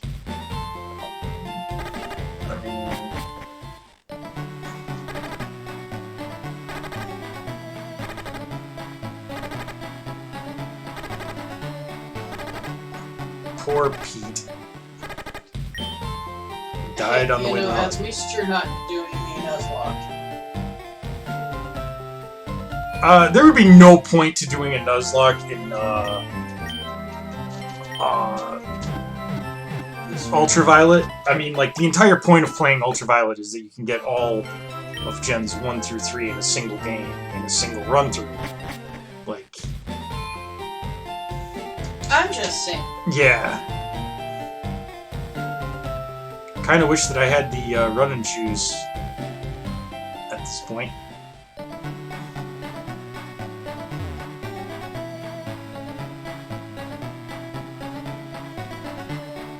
So, anybody got any fun stories or anything? Top of my head still hurts. Yeah, she cracked her head good earlier today. Yeah, I was cleaning behind the chair and stood up and hit my head on the underside of our countertop that overhangs into our living room slightly. Cracked it pretty good. Yeah, fortunately it was her head, so nothing nothing vital. Yeah. It's just my head. nothing there to hurt, so. Oh, Weedles. I'm really starting to hate seeing Weedles.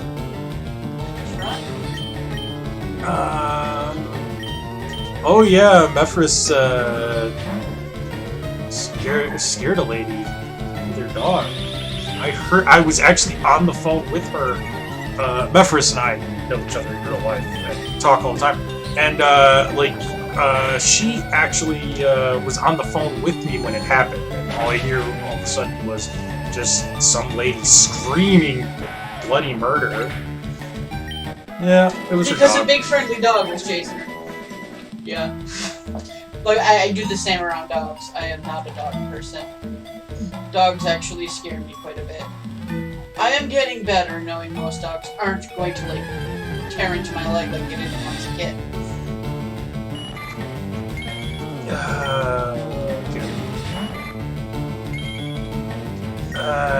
Caterpie.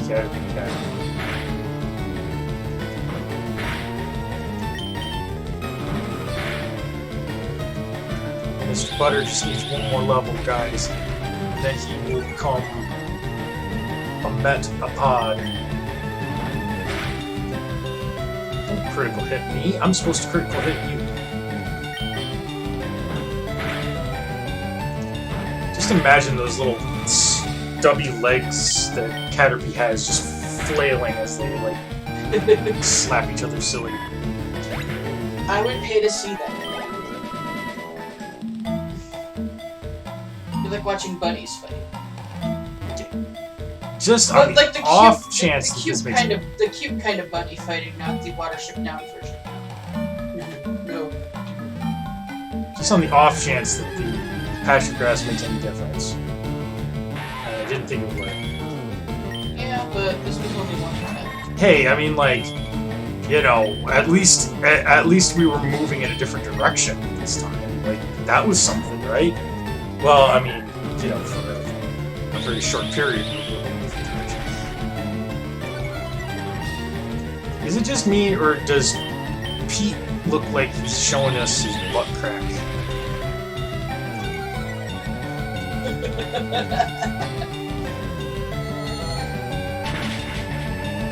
I mean, Whismer's got a butthole. Yep.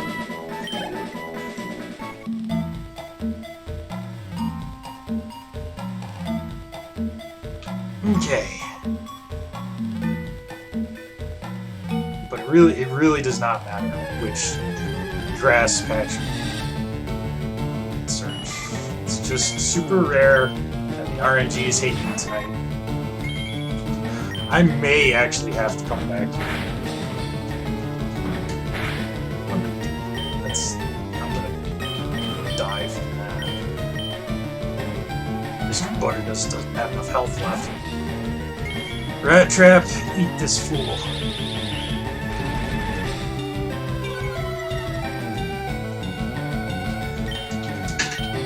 Oh right, I swapped Quick Attack into his first slot, specifically so that I could just button mash my way through battles.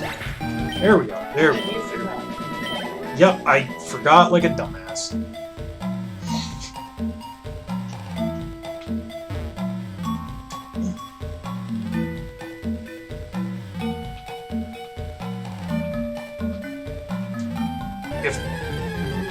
If I get evolved up into a Metapod,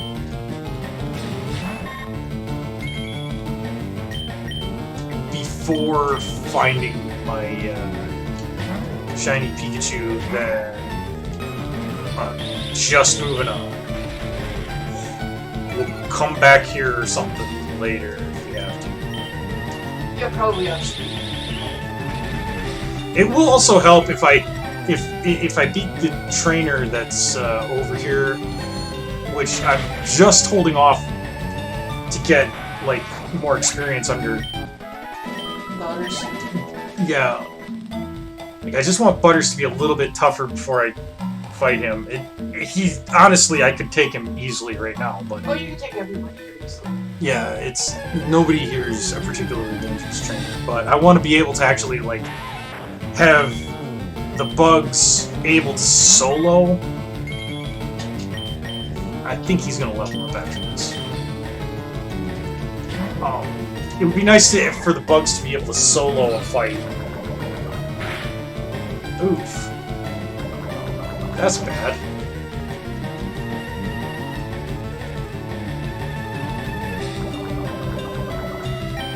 Immediately go down to single-digit hit points. Yeah, it's better. But Butters is at 7. Yep. So, speed of 13, attack of 10, defense 11, 7 for special attack and defense. Okay, Mr. Butters evolving!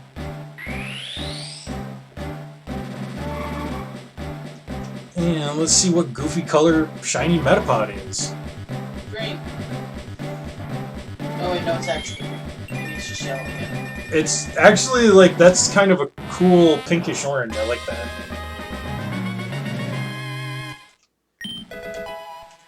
Okay, so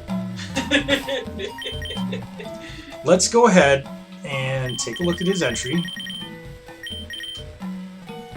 Alright, even though it is encased in a sturdy shell, the body inside is tender. It can't withstand a harsh attack. And let's take a look at his stats. Attack 9, defense 14, special attack and defense 8, and speed 11. Again, for the most part, his stats went down. His special stats went up, but who cares? Like, he doesn't have any special moves, and his special stats are still so abysmally low that he's worthless as a special attacker. Or as tank.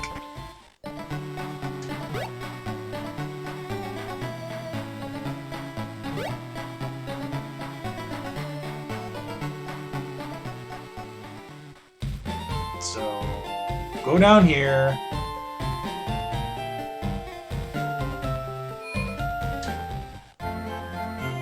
Heal him up one more time.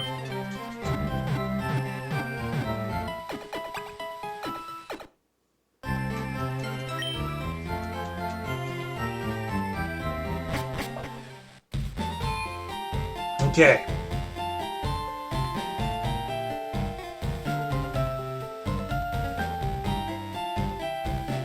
So, at this point, I'm just going to proceed onward a bit and fight a few trainers and hopefully get out of here. And maybe after I beat Brock, I'll come back and hunt for that Pikachu.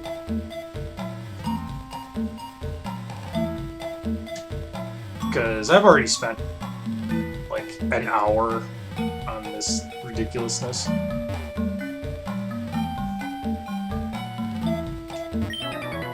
Can't jam out if you're a Pokemon trainer. Don't tell me what I can jam out to. Okay, Weedle. Don't patronize me, Tyler.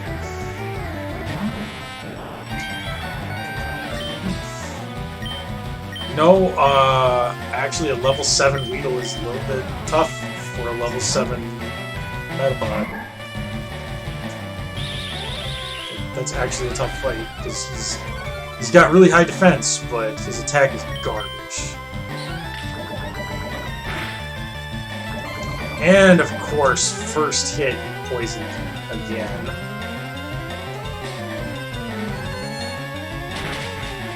It's okay.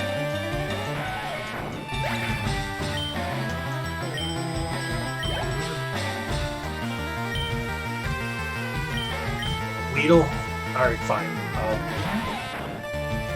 Yeah, I know, I'm hurt by poison.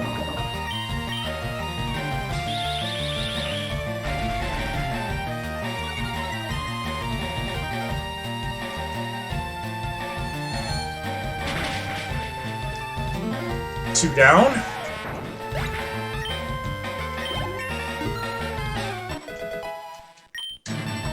Okay.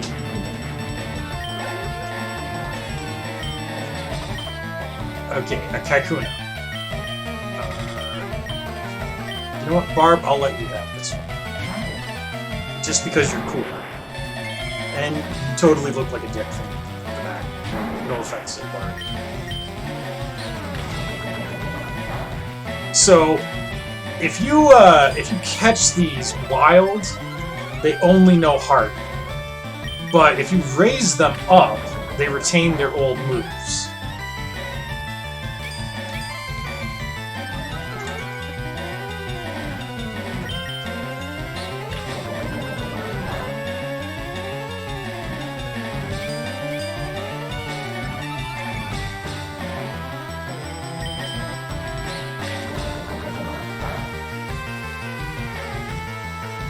Drilling.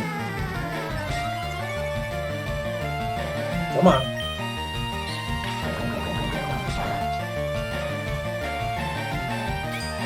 The one problem that I foresee us having in the gym using Ralts and not relying on Mankey is that Ralts, his lowest stat is his physical defense. And that's what every enemy in that gym is going to be targeting. But, I mean, we'll be able to, I think we'll be able to do that. We might not be able to solo it.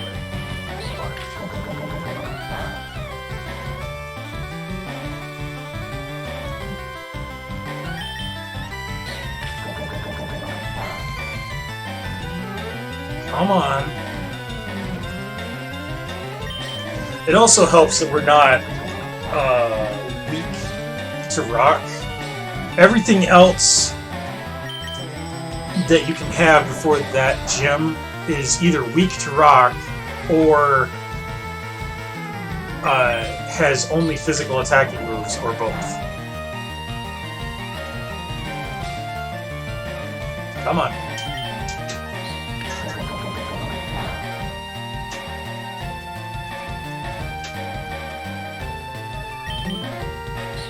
Come on.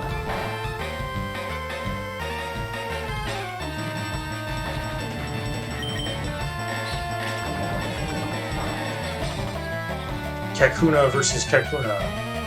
Who will get bored first?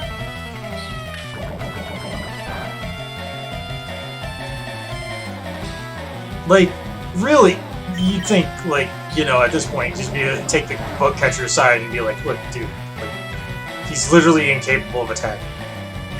Like, can we just agree that I win?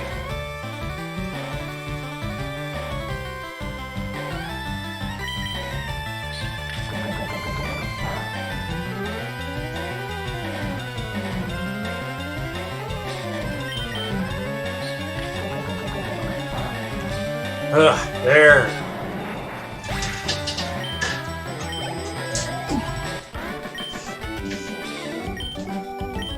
There. Yeah, you go catch some stronger Pokemon.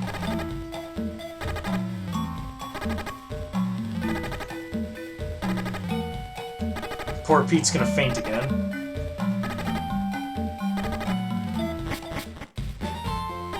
He's probably gonna get pretty pissed at me at some point for just letting him faint over and over to poison. But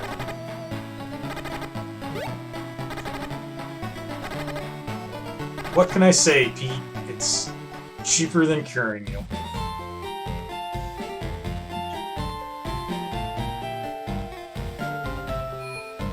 Into the Poké Center. Nurse Joy's like, oh, he fainted from poison. Again.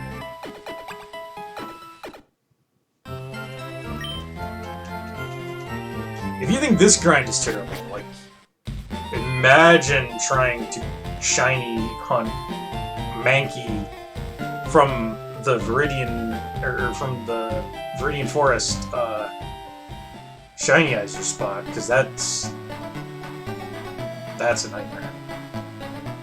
Also, Mankey doesn't have a great place to train up.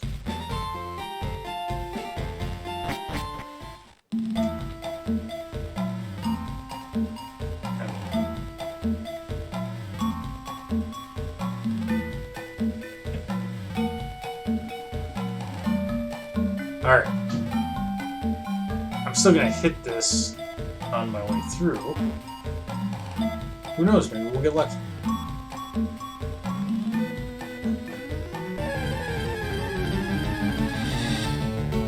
Nope.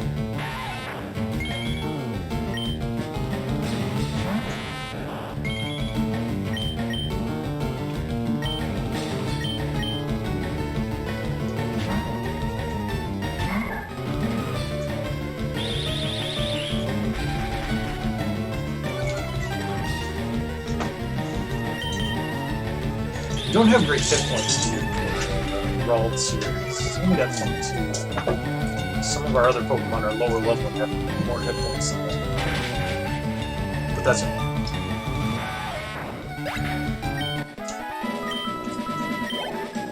Because we do have a much higher special attack than any of our other potential. I'm gonna swap Mr. Butter for Barb. I won't like it if you go easy on me. Okay. Well, I mean, I was gonna trounce you anyway.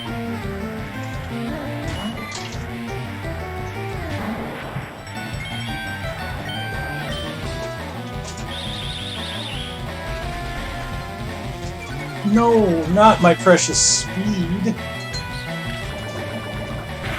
You were faster than me already, but okay.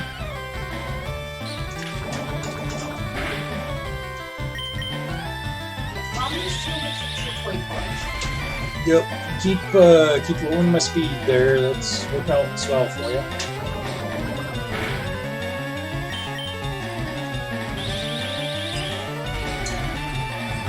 Yeah, bug catcher Anthony, like more like bug chaser Anthony. Am I right, guys? Like, if you know, you know.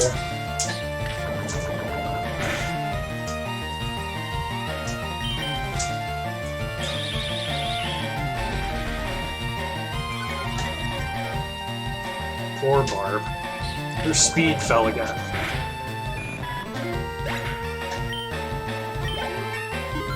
Yay, a level for Barb.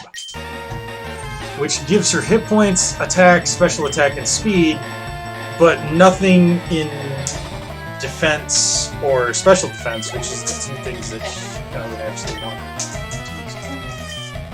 And actually, no, I don't change. Caterpie.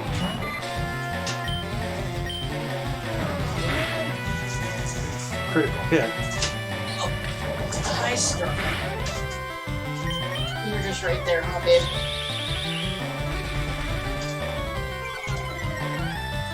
No, Barb, speed. Which is already garbage because you tanked the shitload of string shots as it is.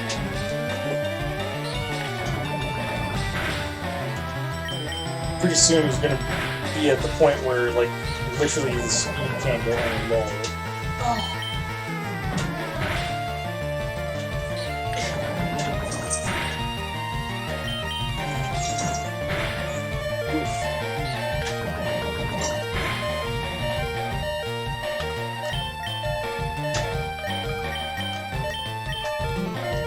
Let's swap for Mr. Butter.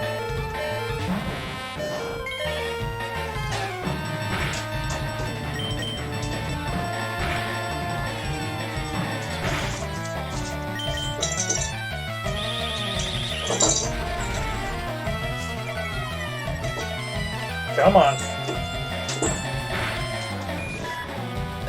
There you go.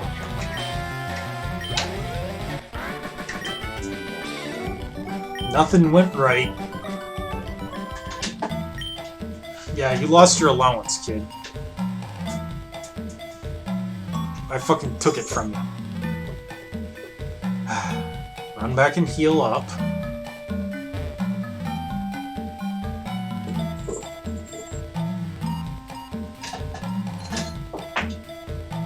The good news is that, like, we're close to getting through this stupid forest.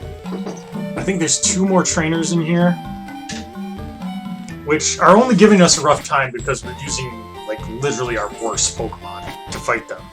Because we're trying to evolve them.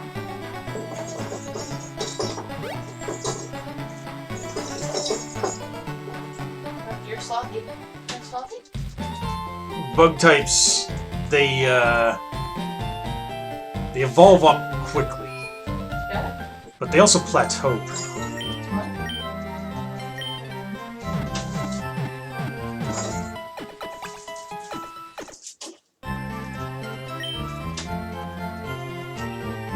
Okay.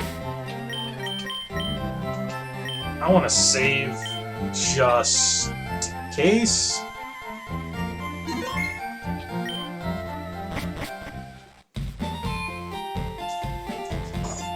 Don't want the emulator to crash or anything like that to happen. Not after an hour plus of grinding against Weedles. Desperately searching in vain for goddamn Pikachu. Like, and again, like, it's not like we have a lot of other options for electric types this early in the game. If we don't find a Pikachu here, like, we don't get a chance to get an electric type at all until, like, we can catch Voltorb after getting cut. which is quite a while away.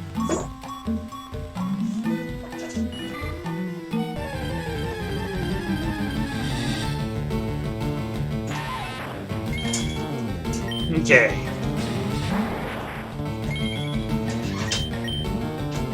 Might not be the best idea, but I'm gonna swap in Pete because he can one-shot it.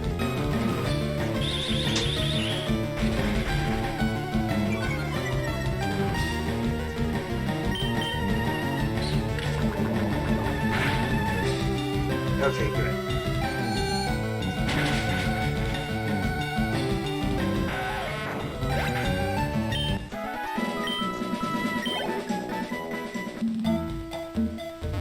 Okay. On we go.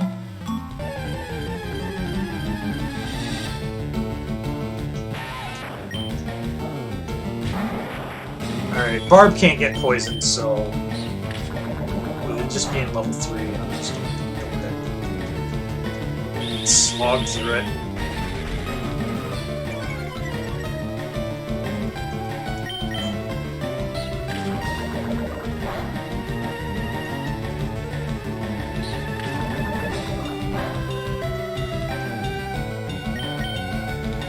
Come on, guys.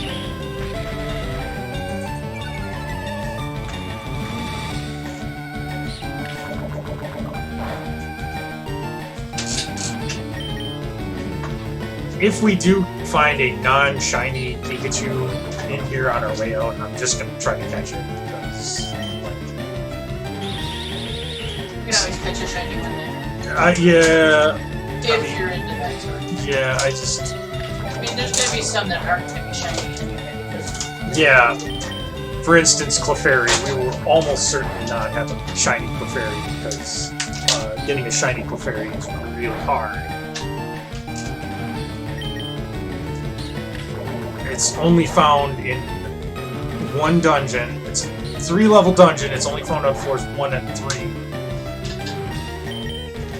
And it's only a 5%, or maybe it's not even a 5% encounter rate on floor 1. And that's the floor where there's a Shinizer spot outside the cave. You. Did you know that Pokemon evolve? Did you know that I'm going to eat your brains for lunch?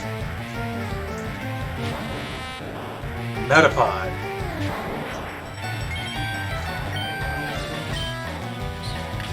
This is gonna be fun, guys.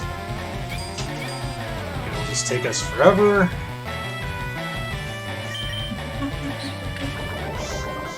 I don't know if poisoning is special or physical in this generation. I think it's special. Which means that all of these hardens that it's doing are doing literally nothing for it. And there it goes, it was poisoned.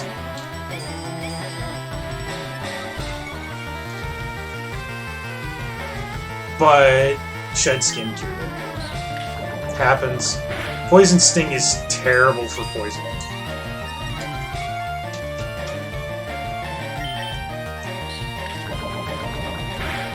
Come on, come on.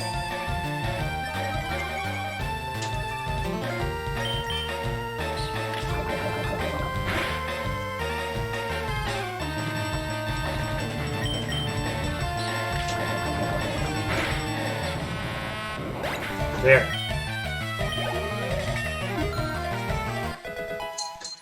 Barb grew to level 9. Okay, so the defense is still super high. The rest of its the rest of its stats not great. Caterpie. Nah, I can deal with a Caterpie.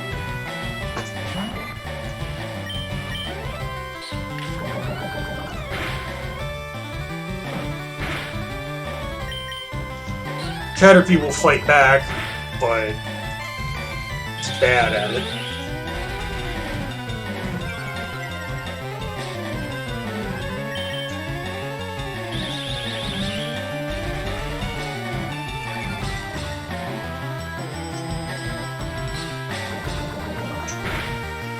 the last thing that he's got here is a Butterfree. We don't have anything that's really useful against Butterfree, but the worst it can do is try Confusion on us, and we have a Psychic type that'll resist that, so...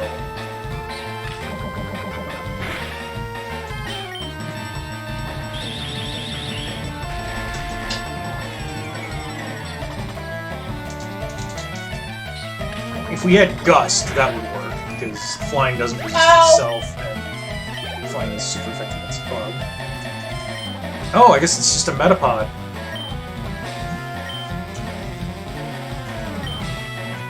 I better swap in Mr. Butter, though, just because I don't think that Barb has enough power points to slog that fight out. Maybe it's the other trainer that has... Butterfree. There's one more trainer.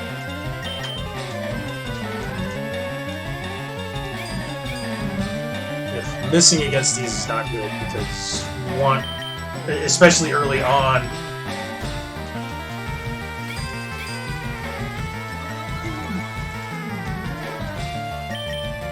come on.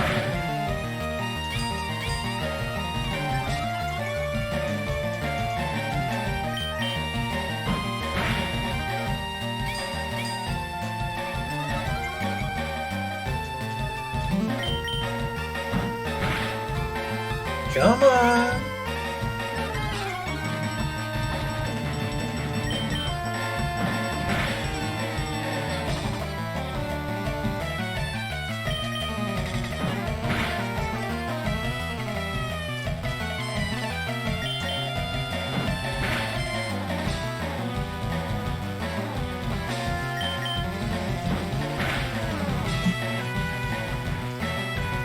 Come on! There. Slog our way to victory. Butter's got to, like, Mr. Butter got to max levels. Yeah. His stats are perfectly terrible. And we're getting lots of small nickel and dime shit for winning. I gotta run back. I gotta refill power points for... Why don't you hit the shiny answer spot and walk through the grass? Yeah. Might as well do that.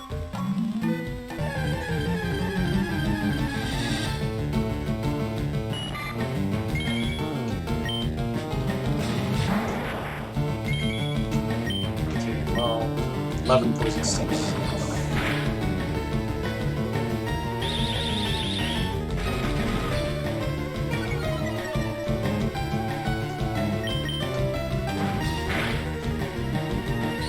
Attack me. Poisons. Where do you think the poison stinger comes from? Does it come out of its butt? Looks like Because the poison stinger on a Weedle is on its head.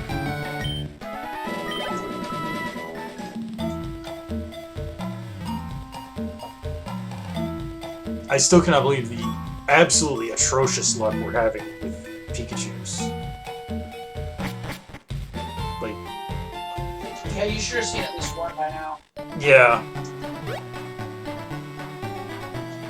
Well,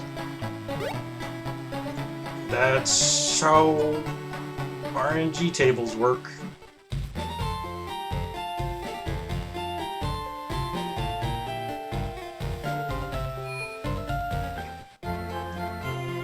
And I don't know enough about how the system, like, emulation works to know. I do want to check something, though, real quick.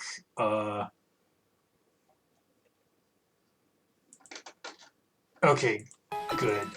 There are some cheat codes that I've used in the past that, like, if you leave them on, it can mess with the RNG. But there's none running. There's none running. I've used them in the past, though, to, like, make it easier to catch Safari Zone Pokemon, because I hate Safari Zone. It's so random, and everything has such a miserable chance. We're gonna have to deal with that at some point, too. But whatever.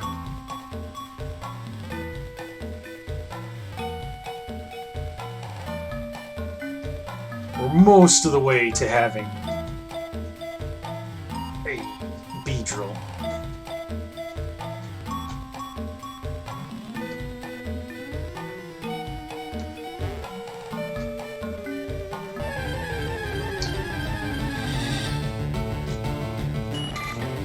Level 4 Caterpie.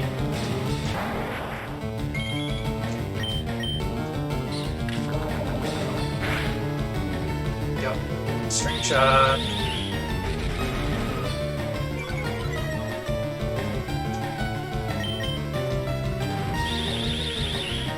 Yeah, you want to slow me down because my blazing fast speed, that's the real threat.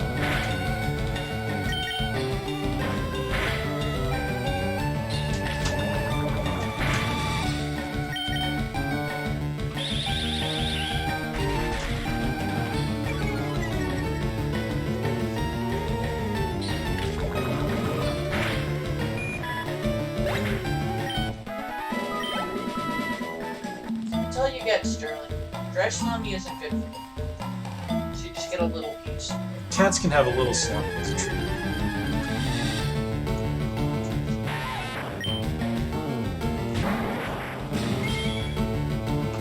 Yeah, fucking honest. I feel if I don't give him any, he will murder me in my sleep.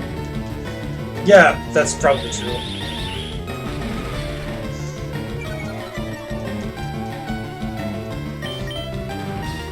That's what you murdered. You're a little murder boy. You murdered me. Come here, my little invasive species.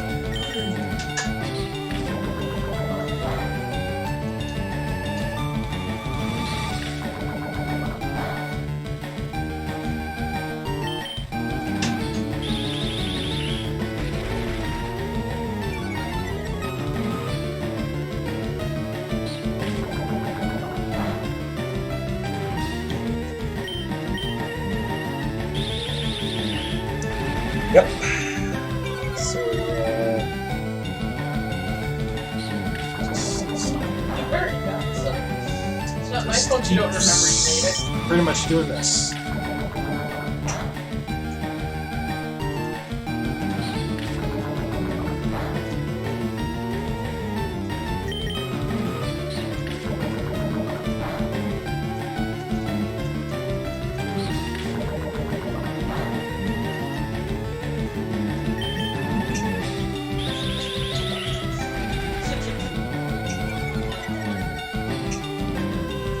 So, I want to tell you about Texas radio and Big Beat. Comes out of the Virginia swamp. Cool and natural. Extra precision. With a backbeat that's narrow and hard to master. Some call it heavenly in its brilliance. Others, mean and rueful of the Western dream.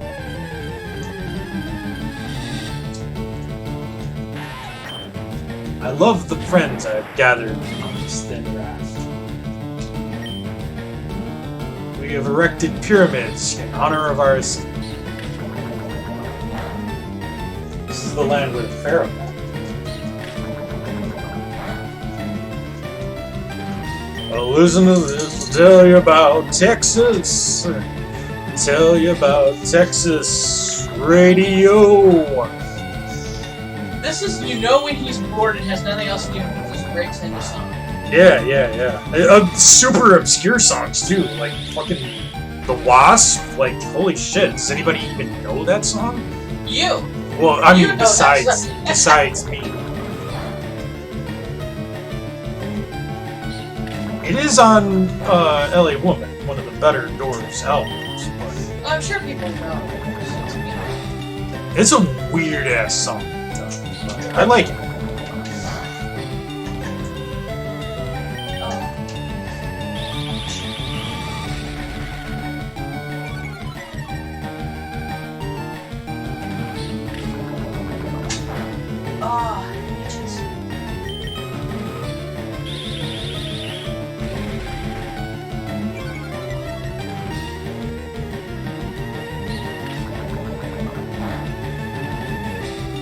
So The first part of the game is always kind of slow.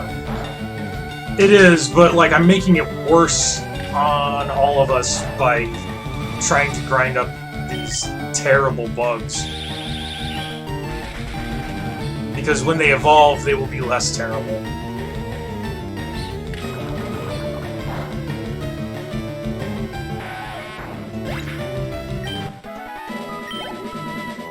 Ugh, did you see how little experience that was? Oh my lord.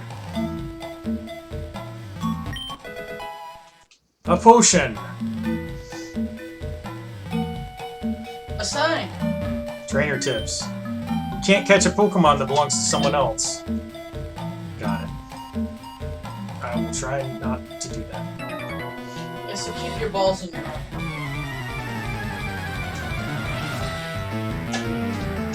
Okay, bug catcher Sammy sent out Weedle. I thought he had a Butterfree. Oh, whatever. Maybe. There's definitely a trainer early on that has a Butterfree. Might be on Route 3 or 4, whatever. Could also be a lass that has it. It could be. I want to say it's a bug catcher, but like it could be a lass.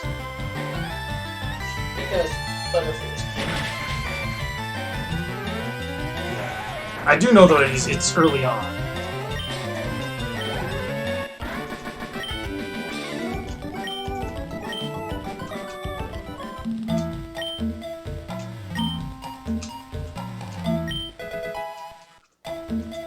Did you mean that potion that I just snagged and ran away with?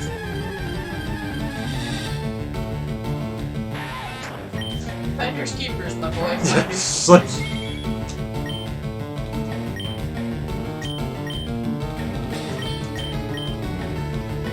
yeah, character's just like, hey, bug trainer, fuck you! Runs off. It's like, is this what you dropped? It's mine now! Walk away. After taking his lunch break. We're the bullies in this game. Oh my yes. Oh, Barb grew to level 10. So, attack of 12, defense 16, special attack and defense of 11, and speed 13. Yeah, but when they evolve, they get better stats. Yes, the stats will completely change.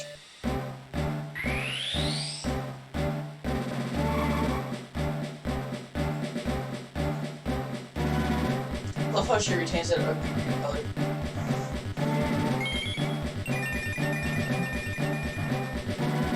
Yeah. Yay! Barb learned Fury Attack. Let's look at the Pokedex entry.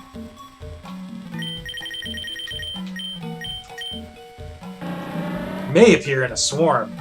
Flies at violent speeds, all the while stabbing with the toxic stinger on its rear. Oh my god, it twerks into battle. Yup. Docile nature. Swarm is the special ability, ups bug moves in a pinch. Attack 23, defense 14, special attack 15, special defense 22, speed 21. This is now, like, far and away our fastest and strongest Pokemon. But that means that it's time to swap them out. Yep, yeah, I know, special trees. Yep, different kinds. Yes. Okay, yes, I know how to cancel evolution. I don't think it usually makes much sense to do so. There's another cut tree. You can encounter just common Rattatas and stuff there, plus some bugs. Oh, look at that. Is that a Raikou? It is. Remember that for later, folks. All Pokemon that appear in battle, however briefly, earn experience points. A Raikou, or as it's known down at the deli, the Kaiser Roll. Dun dun dun dun dun dun. I'm definitely gonna have to name it that when I catch it. Kaiser? You're gonna name it Kaiser? Or Kaiser Roll. I think Kaiser will fit. I don't know if Kaiser Roll will.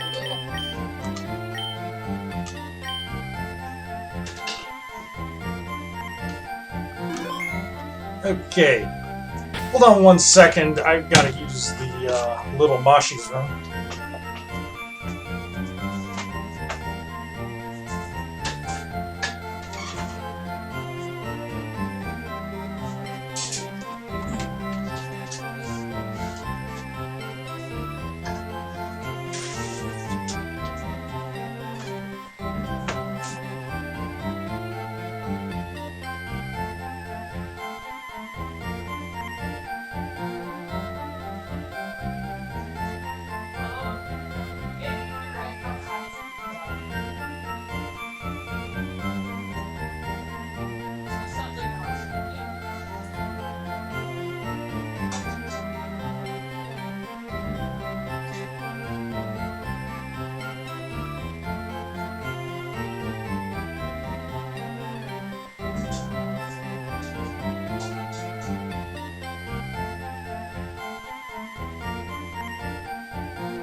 Okay, here we are again. So, I don't feel that we're ready just yet to tackle the gym.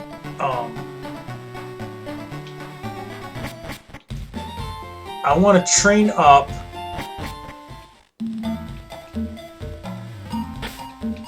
specifically.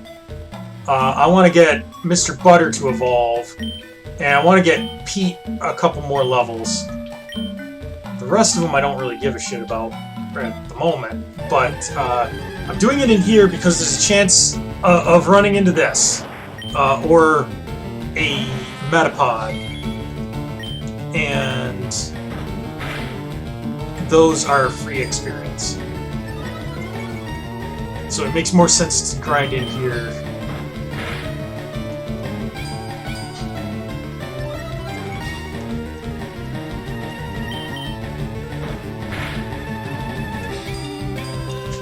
But yeah, still just like really appalled at the lack of luck that we've been having with finding Pikachu.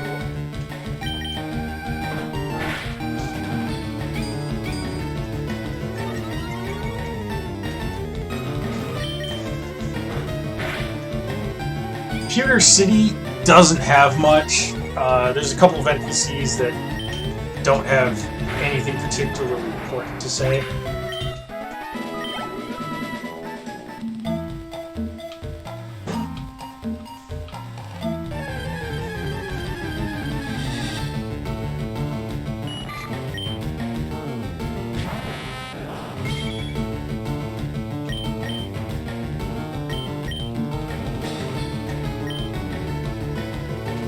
It's just going to be much faster if I do it this way, and as I mentioned, Goldie will eventually learn Gust, which should be able to one-shot these bugs.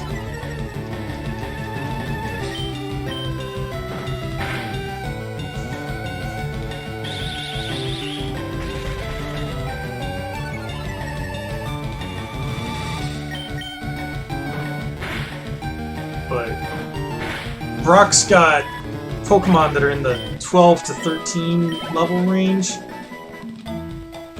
We're only like level 8, and we've got really poor defense for Pete, so...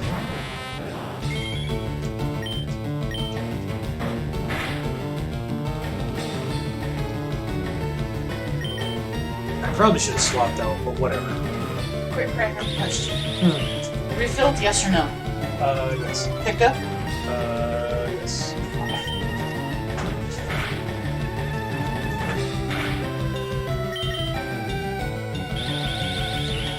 Come on, guys.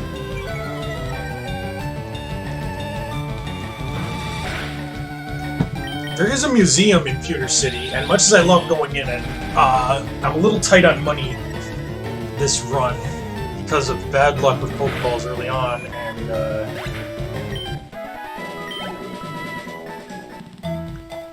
and not being able to win my first battle. So I probably will skip it. It's only 50, which seems pretty inconsequential, but...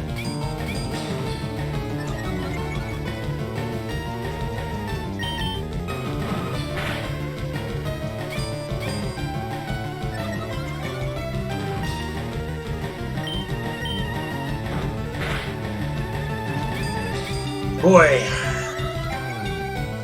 hot Metapod on Metapod action.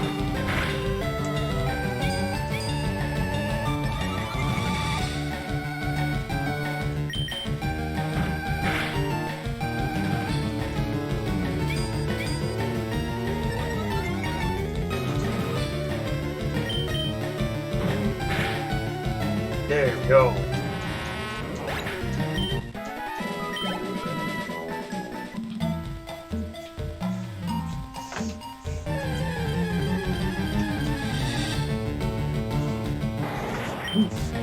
Other ones. Well, at least something's going right.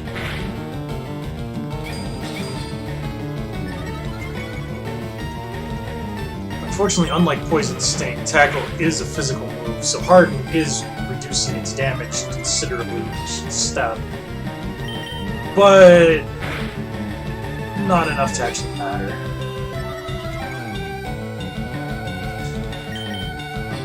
Can't do less than 1 point unless we miss.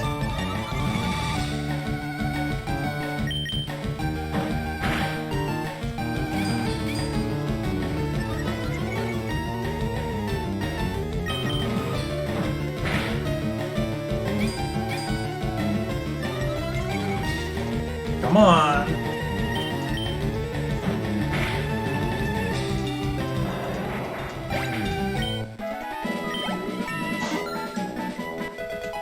Level 9, so still pretty garbage stats except for defense.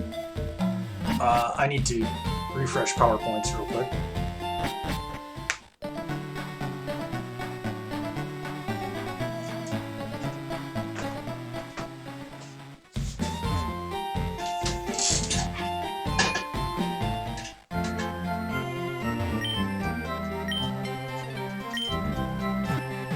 So, yep. These two kids down here talk about trading Pokemon. There's some trade evolutions in Gen 1, you may know, and in other gens. Not so in Ultraviolet. All trade evolutions are either stone or level evolutions in this game. So, for example, Machoke to Machamp, just gotta get him high enough level, and he'll evolve on his own. Onyx to Steelix, same thing. And... I'm gonna swap up these faster and better. Evolutions that depend on Day-Night, which Gen 2 had. Yeah, of course. But Gen 3 did not have. For instance, Umbreon and Espeon, those are just Sun and Moonstones.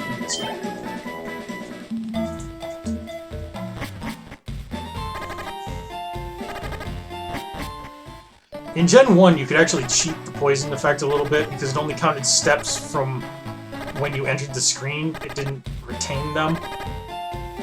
So, if you went like say 4 steps and then made it to a scene transition, then you could go another, like, I think it's 6 steps before taking poison damage. Obviously not so in this version.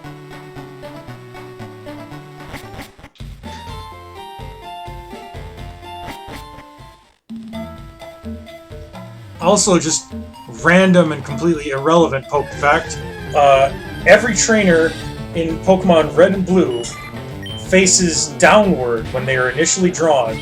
Then, the game, as soon as the character is on screen, the game immediately reorients them to what their correct orientation is supposed to be. This leads to some interesting exploits, because you can, say, get yourself to where a trainer is just off screen or can't quite see you because, like say you approach from like left or right, and the trainer is just off screen. When you move forward 1 square, you can access the menu before before the character gets drawn to the correct position and spots you, which can allow you to fly away from a trainer battle that's already been triggered.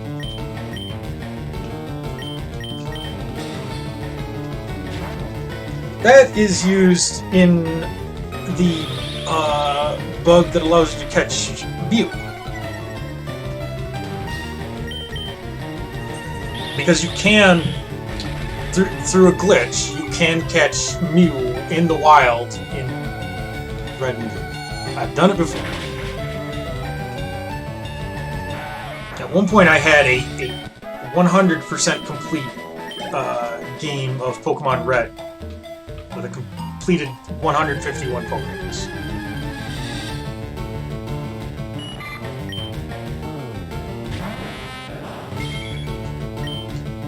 Which, collecting everything in Gen 3, what a nightmare. To get everything in Gen 3, you needed a copy of Pokemon Fire Red and Leaf Green, because there are exclusives in both of those. Pokemon Ruby and Sapphire, because there are exclusives in both of those. And then, like, Pokemon Coliseum. No, not Coliseum. Like Pokemon XD Gales of Darkness, and I think like Emerald, and it was ridiculous. You just needed so much to get everything from the first 3 gens. Which is probably why they started removing the "Gotta Catch 'em all" tagline from the game in Generation 3.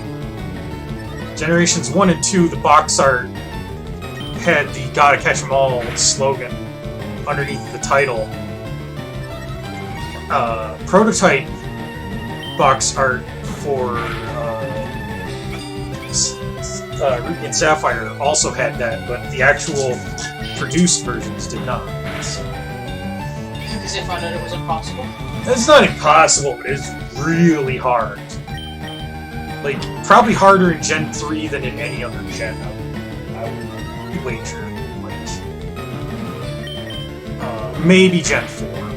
Like, somewhere around Gen 4 or 5, they added access to, like, the Pokebank, and that simplified things very much. Because then, anything that you got into one of those games, like, you could automatically bring forward. And then with the global trade system, it became even easier.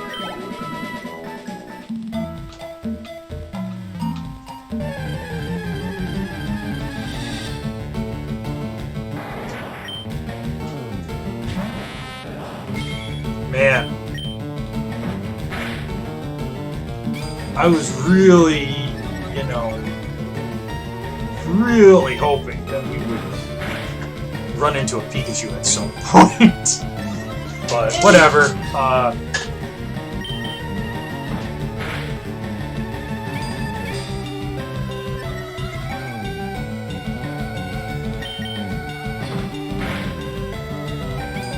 Mr. Butter is halfway to level 10. He evolves to level 10. Then I just gotta get Pete some levels so that he can take on the gym.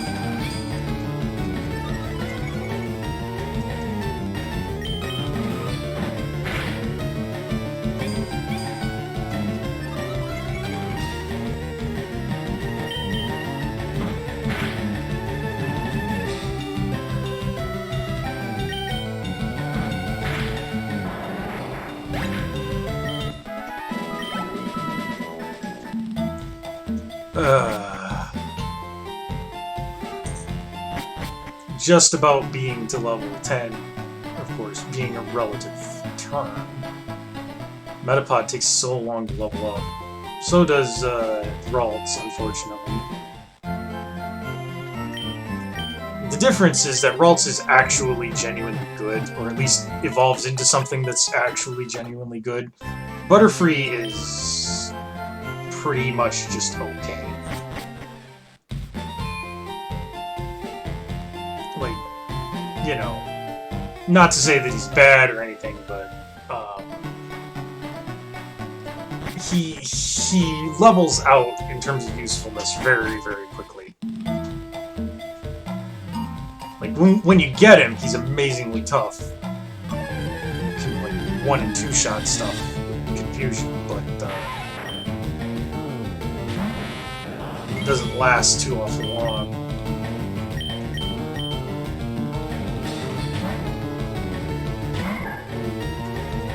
Poor Pete, he's the only guy on this team that isn't a shiny.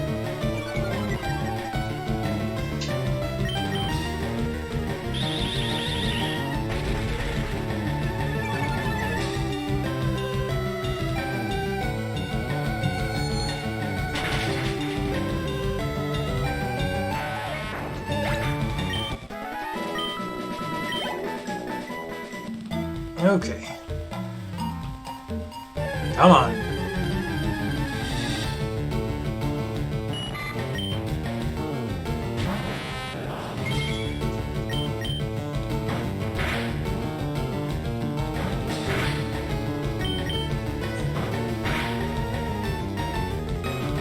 We're getting there, guys. We're getting there. It's just taking a while. I think if we can get Pete up to like level 12-ish, he should have a decent chance in the gym.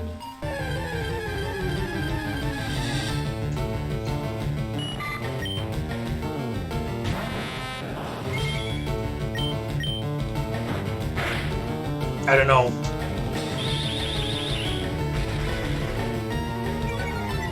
Because Brock's Onyx is tougher in Fire Red because instead of using Bide, he uses Rock Throw. Or, sorry, Rock Tomb.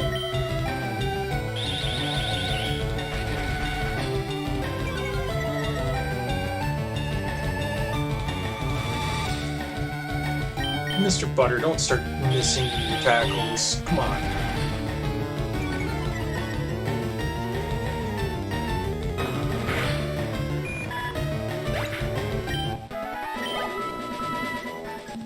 This is seriously, though, some of the worst luck I've ever seen trying to find a single Pikachu, which I'm actively grinding now and not specifically looking for a Pikachu, but, like, you know, if one does show up, I want to catch it.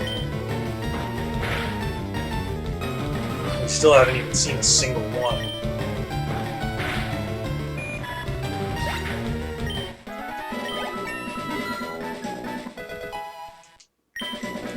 Okay, so there's his garbage stats. He's evolving. I don't know what color a shiny Butterfree is. Well, we'll find out. I'm sure it's ugly. Well, it probably is. But shiny Metapod surprised me. I liked the color. Okay, she's actually kind of cute. That's... yeah. Not that Really? different from the original. Yeah. Okay, so learned confusion. So, let's take a look. Butterfree. The wings are protected by rain-repellent dust. As a result, this Pokemon can fly about even in rain.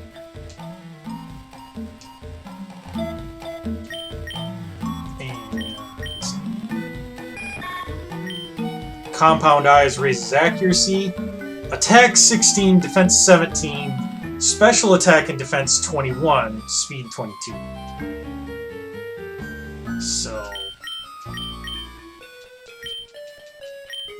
decent stats. But...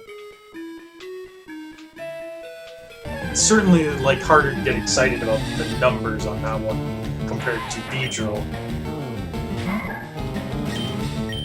Mostly just because they're more middle of the road. Having high special is good, though, for Gen 1. And, by extension, Fire Red. And since this is a hack of Fire Red. Special worked differently in Gen 1. You didn't have special... well, you had special attack and special defense, but it was keyed off of the same attribute, which was just called special. And that was a huge problem, because Pokemon that had a high special, like... that did double duty for both attack and defense. They were really powerful attackers, but also really tanky. And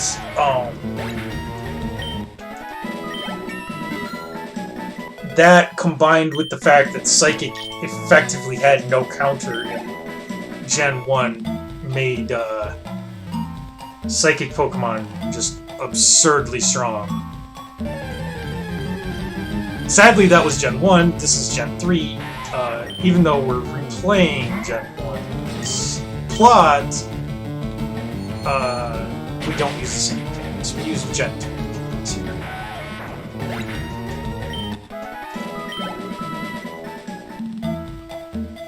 Geodude and Onix are what is waiting for us in the gym. Neither of them have good special defense, so we should be able to trash them pretty easily with Psychic.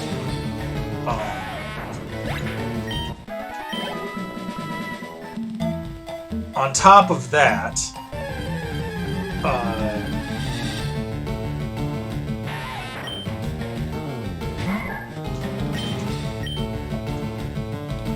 forgot what I was going to say.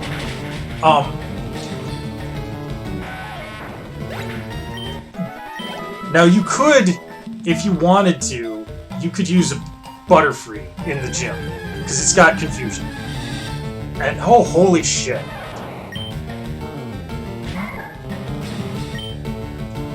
Well, looky what we have here. I'm gonna send out... no, actually, I think I will not send out the one that's weak to lightning. Well, he ain't shiny, but... yeah, he's not shiny, but he'll work. Yes. Lower my attack.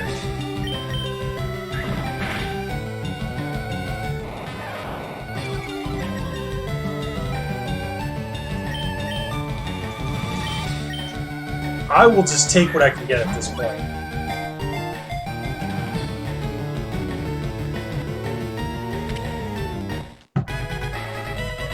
There we go. A Pikachu. It has small electric sacs on both its cheeks. If threatened, it looses electric charges from the sacs. Yeah. Please don't talk about my Pikachu sac.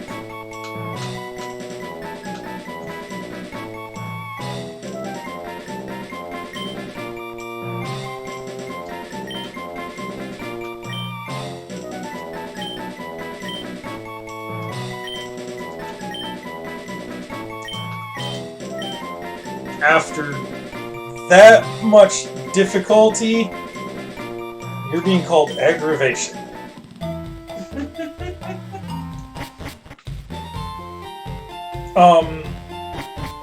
And let me guess, you don't have a light ball, do you? Oh, holy crap, he does.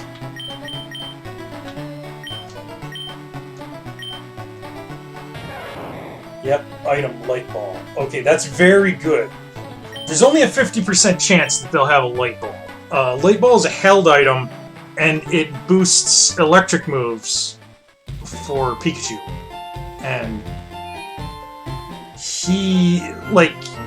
the only reason to use a Pikachu is for his electric moves. Like, it's not like he's got anything else that he's really bringing to the table.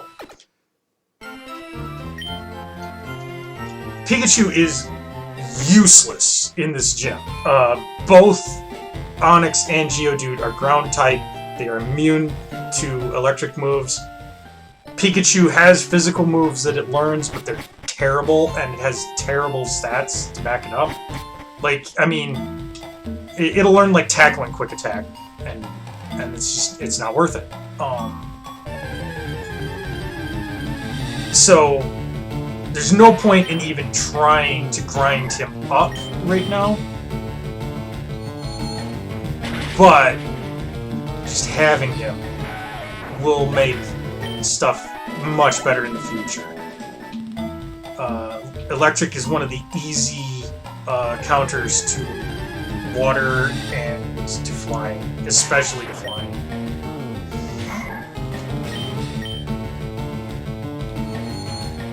We don't have a good counter for flying other than electric in Gen 1 until like much later. Flying is weak to rock and ice, but the only rock-type Pokemon you can get early on is Geodude, and while he's okay, like, he's not exactly top tier.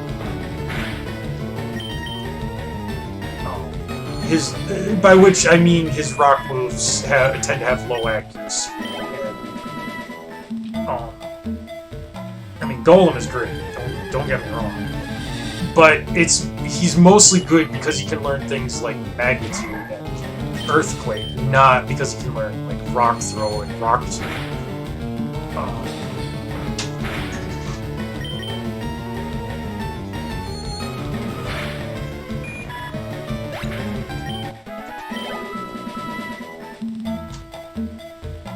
So, well, at least we have a Pikachu now.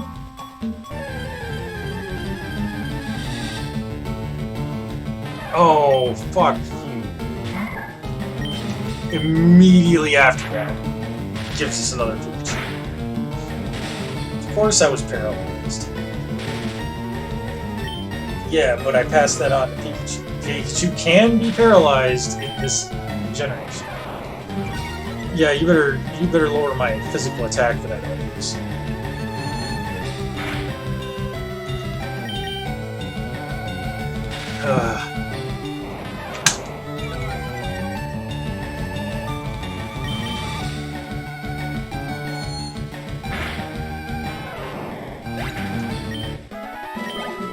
I think I started saying a little bit ago, like, you can use Butterfree in the gym, because he's got Confusion, and Confusion will bypass the physical defense, which is outrageous on Geodude, who likes to spam Defense Curl, and even more crazily high on Onix. The problem that you will have is that Butterfree is double weak to Rock, so the first time either one of them does an attack that isn't Tackle, your Butterfree is going to drop. Ralts won't have that problem, but he is going to be a little frail, and I'm a little worried about it, which is why I want to grind him up before I even try tackling the gym. I don't know if he can cut it unless he's himself around level 12 or 13.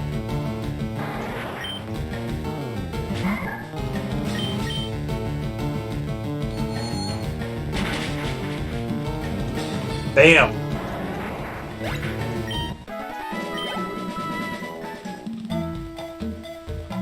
And unfortunately, there's no TMs that we can learn.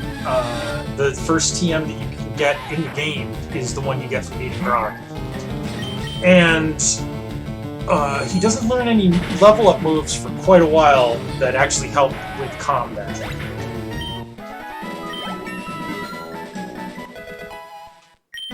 So, like here, we didn't even gain any defense, just special attack and special defense. That 11 is looking mighty anemic.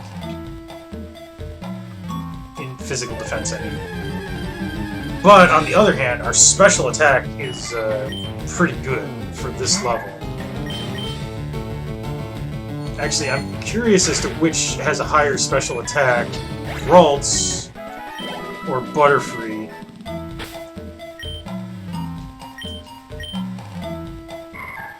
Ralts has a 15, it's probably Butterfree. Yeah, 21.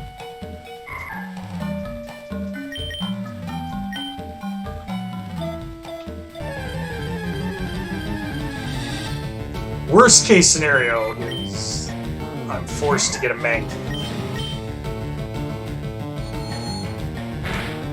I was hoping it wouldn't be necessary, but it might be. Just because of how frail Ralts is proving to be. I knew Ralts was frail, but...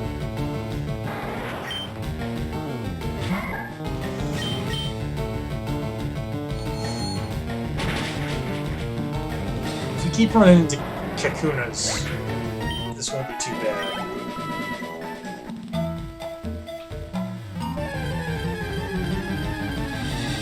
We're already level 10.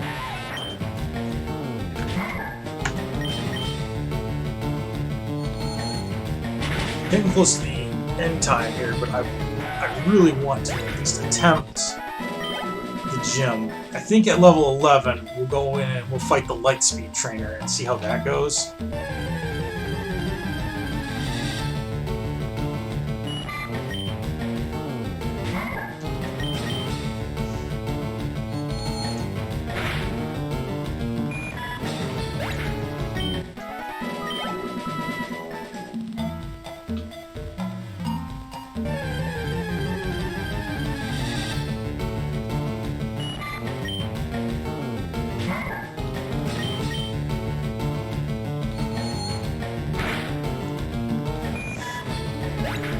So, one more level. That should tell us quite a bit.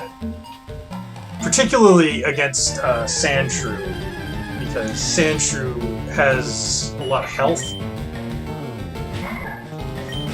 So if we can't beat Sandshrew easily, then... wow. That Caterpie just was not very good.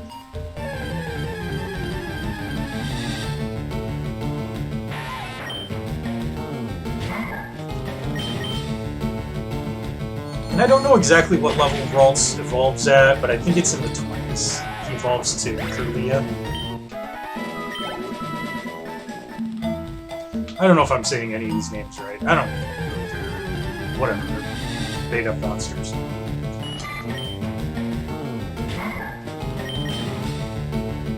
I will admit, I've actually seen very little of the Pokemon anime. I've seen a couple of episodes from like the first season, and that's it. Like when Pokemon Red and Blue came out, like I was in high school and graduating high school at that. So yeah, was not exactly in the target demo. But I did play it, and I enjoyed it a lot. And then I fell out of it after Gold and Silver. And I kind of regret not playing Gen 3. And like, I didn't give Gen 3, I think, a fair shake when I was younger. I initially didn't care for it because I was turned off by some of the character designs, which I still hold were not great for a lot of them. Some of them were okay, like Nincada is pretty cool looking and stuff, but like a lot of them, I think... Starters just turned me off. I like Torchic. Mudkip's a little goofy looking, but not bad. Trico is kind of lame looking. But, like, some of them, like Absol, which I actually like Absol a lot as a Pokemon, but like the design on it confuses me a bit because it doesn't seem like it's really a Pokemon design. It's like a Digimon design or something. If that makes any sense. Looks like Venture's lost Pete. Yeah. Ah, Pete learned Double Team. Okay. Well, if nothing else, we can spam Double Team and. Yeah, me throwing out a Avenger reference is gonna have everybody who's listening go, that one. What the heck's an Avenger? Avengers? It's a movie series. No, Avenger. I know, I'm teasing. The kids. Venger is the bad guy from the Dungeons and Dragons cartoon show from the 1980s. See, now they won't have anything to look up because now you spoiled it. Yes, I did.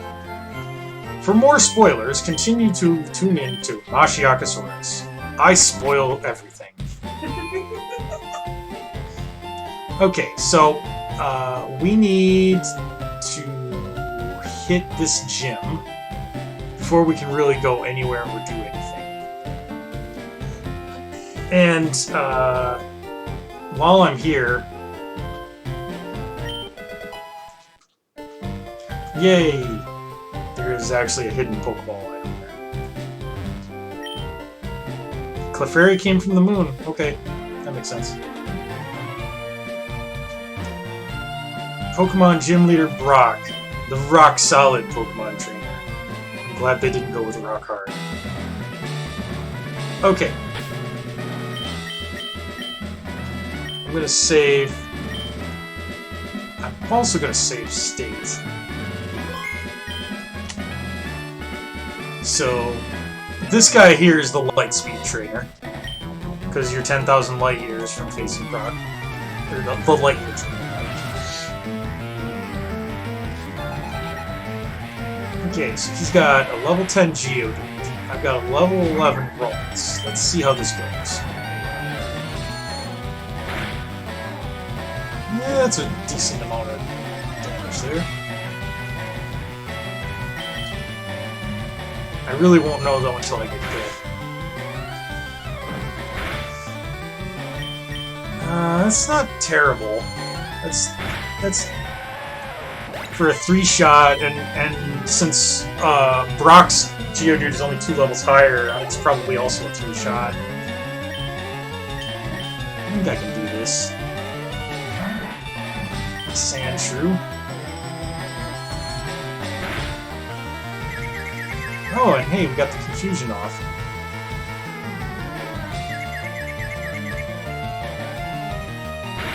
That's lucky.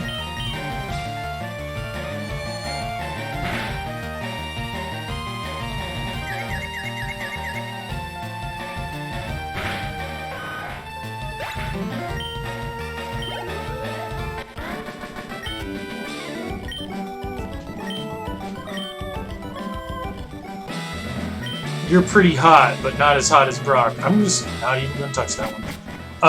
I am going to retreat and grind up to level 12 just because I'm just that close to it, and I'm a little worried still that Onix is going to Rock Tomb and hurt me bad. And if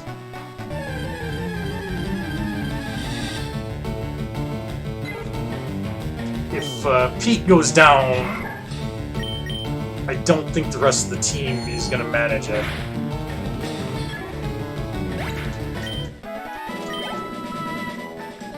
See, that's the kind of encounters you get out here. You get Pidgeys, and like you do get Weedles and Kakunas, or Weedles and Caterpies, but.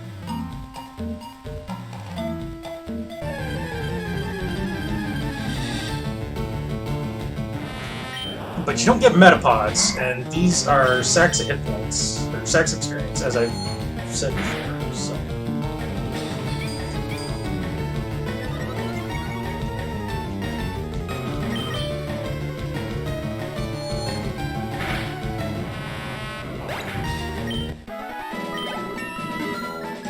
Here we go, level 12.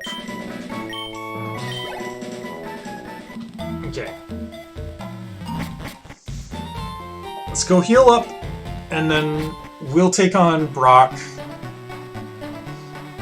I think we can do it. If nothing else, we can try spamming double team. And do it that way, but I don't want to do it that way.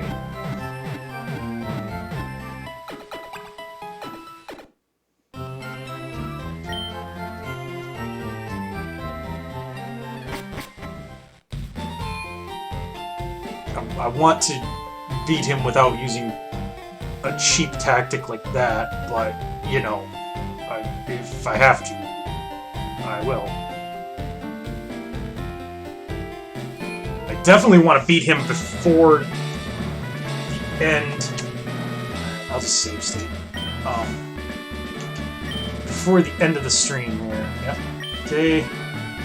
My Pokemon are all rock hard. Good night, folks! Okay. Yeah. Yeah. Blah, blah, blah. Show me your best. Okay.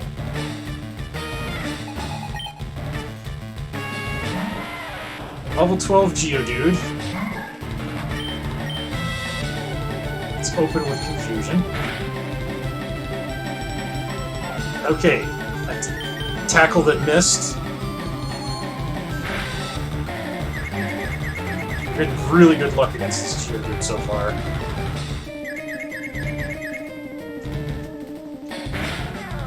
Dang. I'm actually going to use double team here.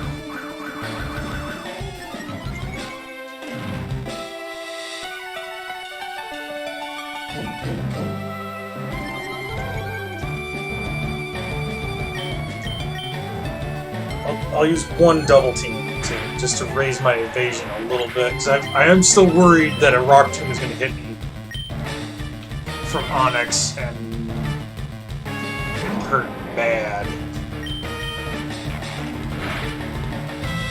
Okay, yeah, bind, that's fine.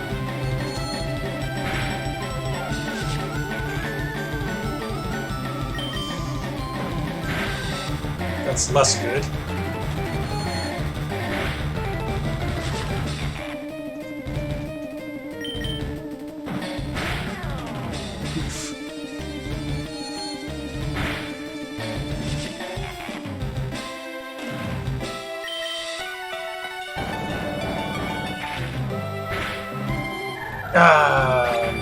Fainted.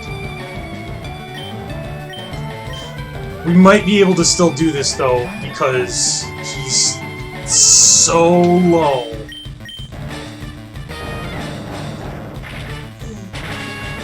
That's gonna end him. Yeah, there's no chance.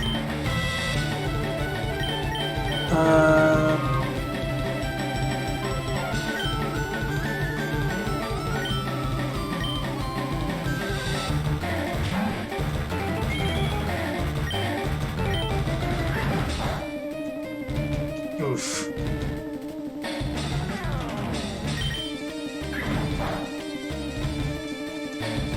I don't want to just throw in the towel yet, but, like, this is not looking good.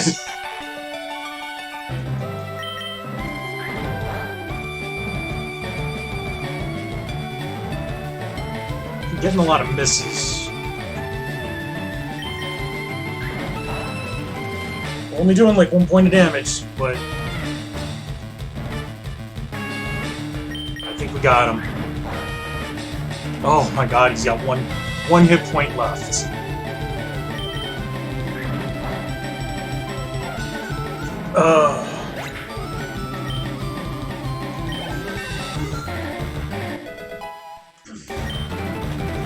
Nice, Rat Trap, nice.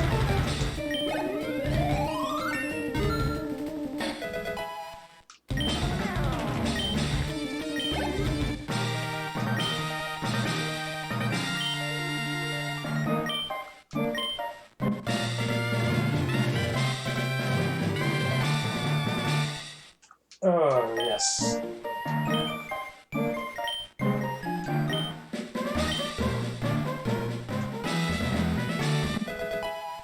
TM39. Yep. Rock Tomb. Okay. That was a much closer battle than I usually like these to be, but we did it. I kind of felt like Rock Tomb was going to do a number on poor Ralts, who probably does not have much friendship with me because he's fainted so many times, but whatever. So, Brock is defeated, and Professor Oak's aide here.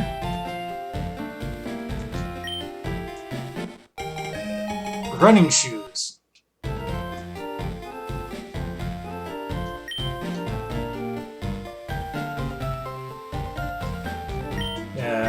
Here's a pair of running shoes from Mom. Oh. So yeah, running shoes let us run, which is nice. Now we can zip around with this jackass. Fat lazy fuck. Okay. Save again. Heal again. Even though it's redundant. And save.